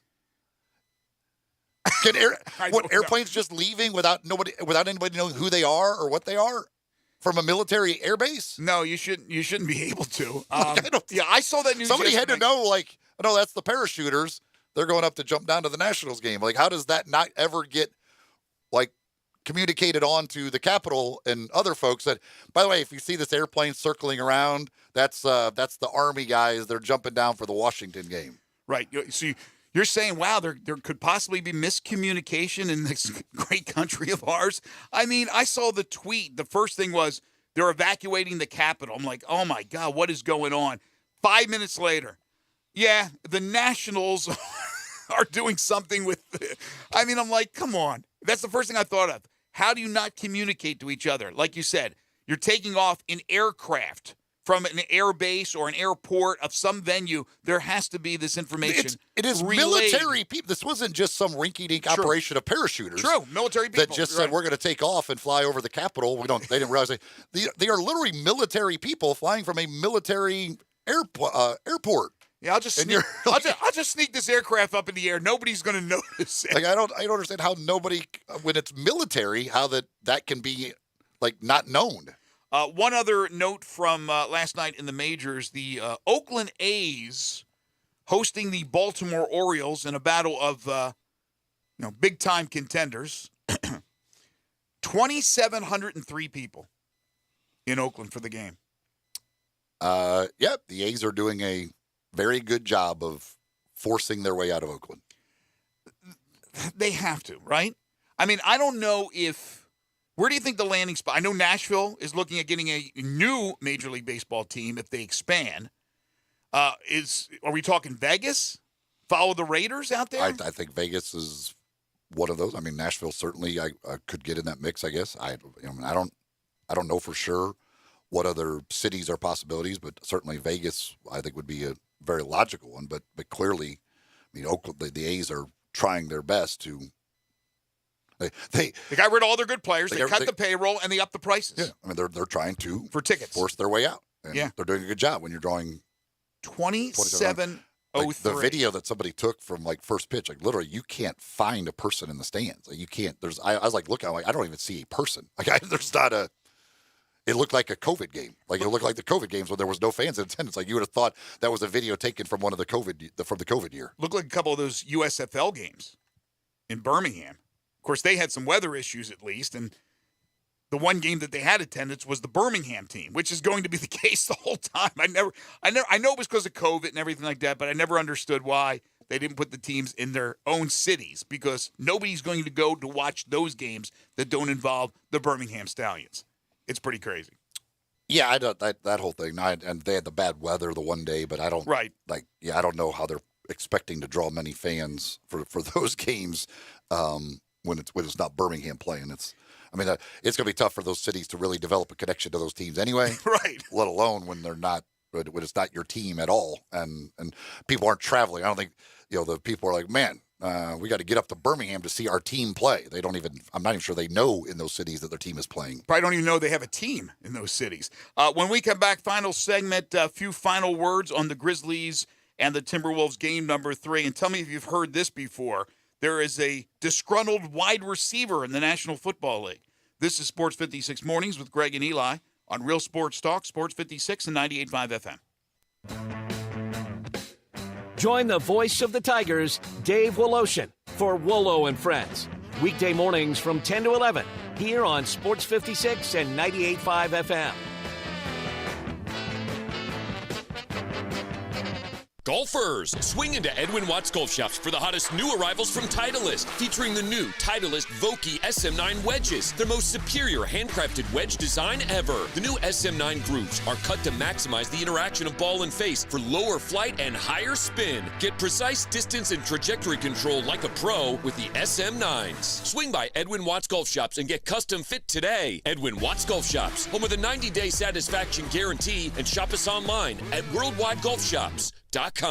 Welcome to Triumph Auto Sales, where you'll have a great car buying experience. Triumph Auto Sales is your #1 source of quality pre-owned vehicles, ranging from lease returns to new car trades, all at huge savings. Plus, Triumph has a full array of financing options to meet your needs. Find your next car online at triumphautosales.com or stop in today at 4875 Elmore Road. Triumph Auto Sales will help you get the vehicle you want at the price you need and the service you deserve. For a great car and a great experience from a local and family-owned business, visit Triumph Auto Sales. Add a little excitement to your sports watching experience by betting on all the action on FanDuel Sportsbook. There's a reason why FanDuel is America's #1 sportsbook. Their app is simple to use. They've got great odds on all different betting markets, unique fun bet types like same-game parlay, and exclusive always-on promotions such as enhanced odds boosts on the biggest events to let you get more action out of every game day. And if you win, they even get you your winnings safely in as little as 24 hours. If you've never tried FanDuel Sportsbook, what are you waiting for? Download the FanDuel Sportsbook app to get started, and be sure to sign up with promo code BIGHEAD so they know I sent you. That's FanDuel Sportsbook, promo code BIGHEAD. Must be 21 and older and present in Tennessee. First online real money wager only. $10 first deposit required. Bonus issued as non-withdrawable site credit that expires 14 days after receipt. Restrictions apply. See full terms at sportsbook.fanduel.com. Gambling problem? Call Tennessee Redline. 1-800-889-9789. Let me tell you about the coolest place you got to go check out. It is the Old Dominick Distillery, located right in the heart of downtown. Old Dominick offers full distillery tours, curated tastings, and craft cocktails. So whether you're stopping in for a refreshing drink while you're exploring downtown Memphis, or maybe you're finishing up a night out in style, the bar at Old Dominick Distillery offers up carefully crafted cocktails to suit everybody's taste in an elevated yet relaxed atmosphere. Pull up a stool at the bar and join Old Dominick mixologists for a cocktail made entirely with spirits produced under the watchful eye of master distiller Alex Castle.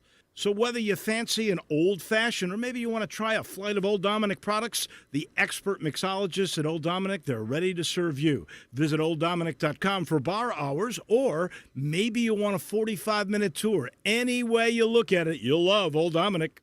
Mount Moriah Auto Sales. What sets them apart? Great selection, quality, high-end to low-end cars, and low mileage. Mount Moriah Auto Sales is under new management. Ask for Emmett or Steven. Check out their great selection of cars or trucks. Choose from Dodges, Jeeps, Fords, GMCs, Infinitis, Porsches, Range Rovers, Lexus, Mercedes, BMWs, even Bentleys. Mount Moriah Auto Sales also has a great service department with 12 bays for everything from oil changes to alignment to new tires. Go to MountMoriahAutoSales.com. Pick out your like new car or truck today. Mount Moriah Auto Sales, right on the corner and right on the price.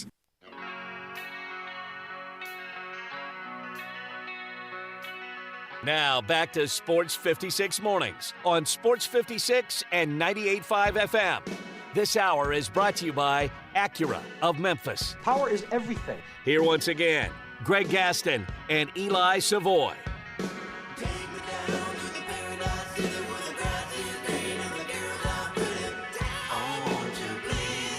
Among the people in this world that you would not want to annoy on an airplane, Mike Tyson would probably be near the top of that list. I was going to say it before you said it. It has to be Tyson. And one guy found out in a hard way last night, apparently. This hour of our program is brought to you by Acura of Memphis, located on Ridgeway at 385 and online at AcuraofMemphis.com. Beautiful automobiles, great people to deal with, great service department as well. That's what you'll find at Acura of Memphis. So go by, take a test drive, check out the full line of Acura vehicles from new to pre-owned and certified pre-owned Acuras. And if you need service done on your vehicle, they can do that for you with a great service department as well. Right around the corner from us here at Sports 56 on Ridgeway there at 385. And again, online at AcuraofMemphis.com. So apparently this guy, they got on a plane, and this guy who they say was drunk, shockingly enough, Tyson apparently was cool with him at first, took a selfie with him, and then this guy he was sitting right behind Tyson, and he wouldn't quit talking and annoying him. And apparently after some time, Tyson was done. He got up and turned around and just started repeatedly punching the guy over the seat. He bloodied the guys. The guy, they've got a picture of the guy with cuts on the side of his forehead. And apparently Tyson got off the plane, and I guess that guy did too as well. It was before they left. They were leaving out of San Francisco. But I mean, if Mike Tyson is sitting in front of me, and if he's already taken the selfie with you, okay, seriously. But if you're kind of someone of your friends says, like, dude, you're being pretty annoying, and that's Mike Tyson. I don't know that you want to get him really aggravated. Unless you're alone and there was nobody to hold you back. But, man, wait until this lawsuit comes out. Wait until this one happens. Oh, my gosh. Bloodied. I got to see. They have pictures?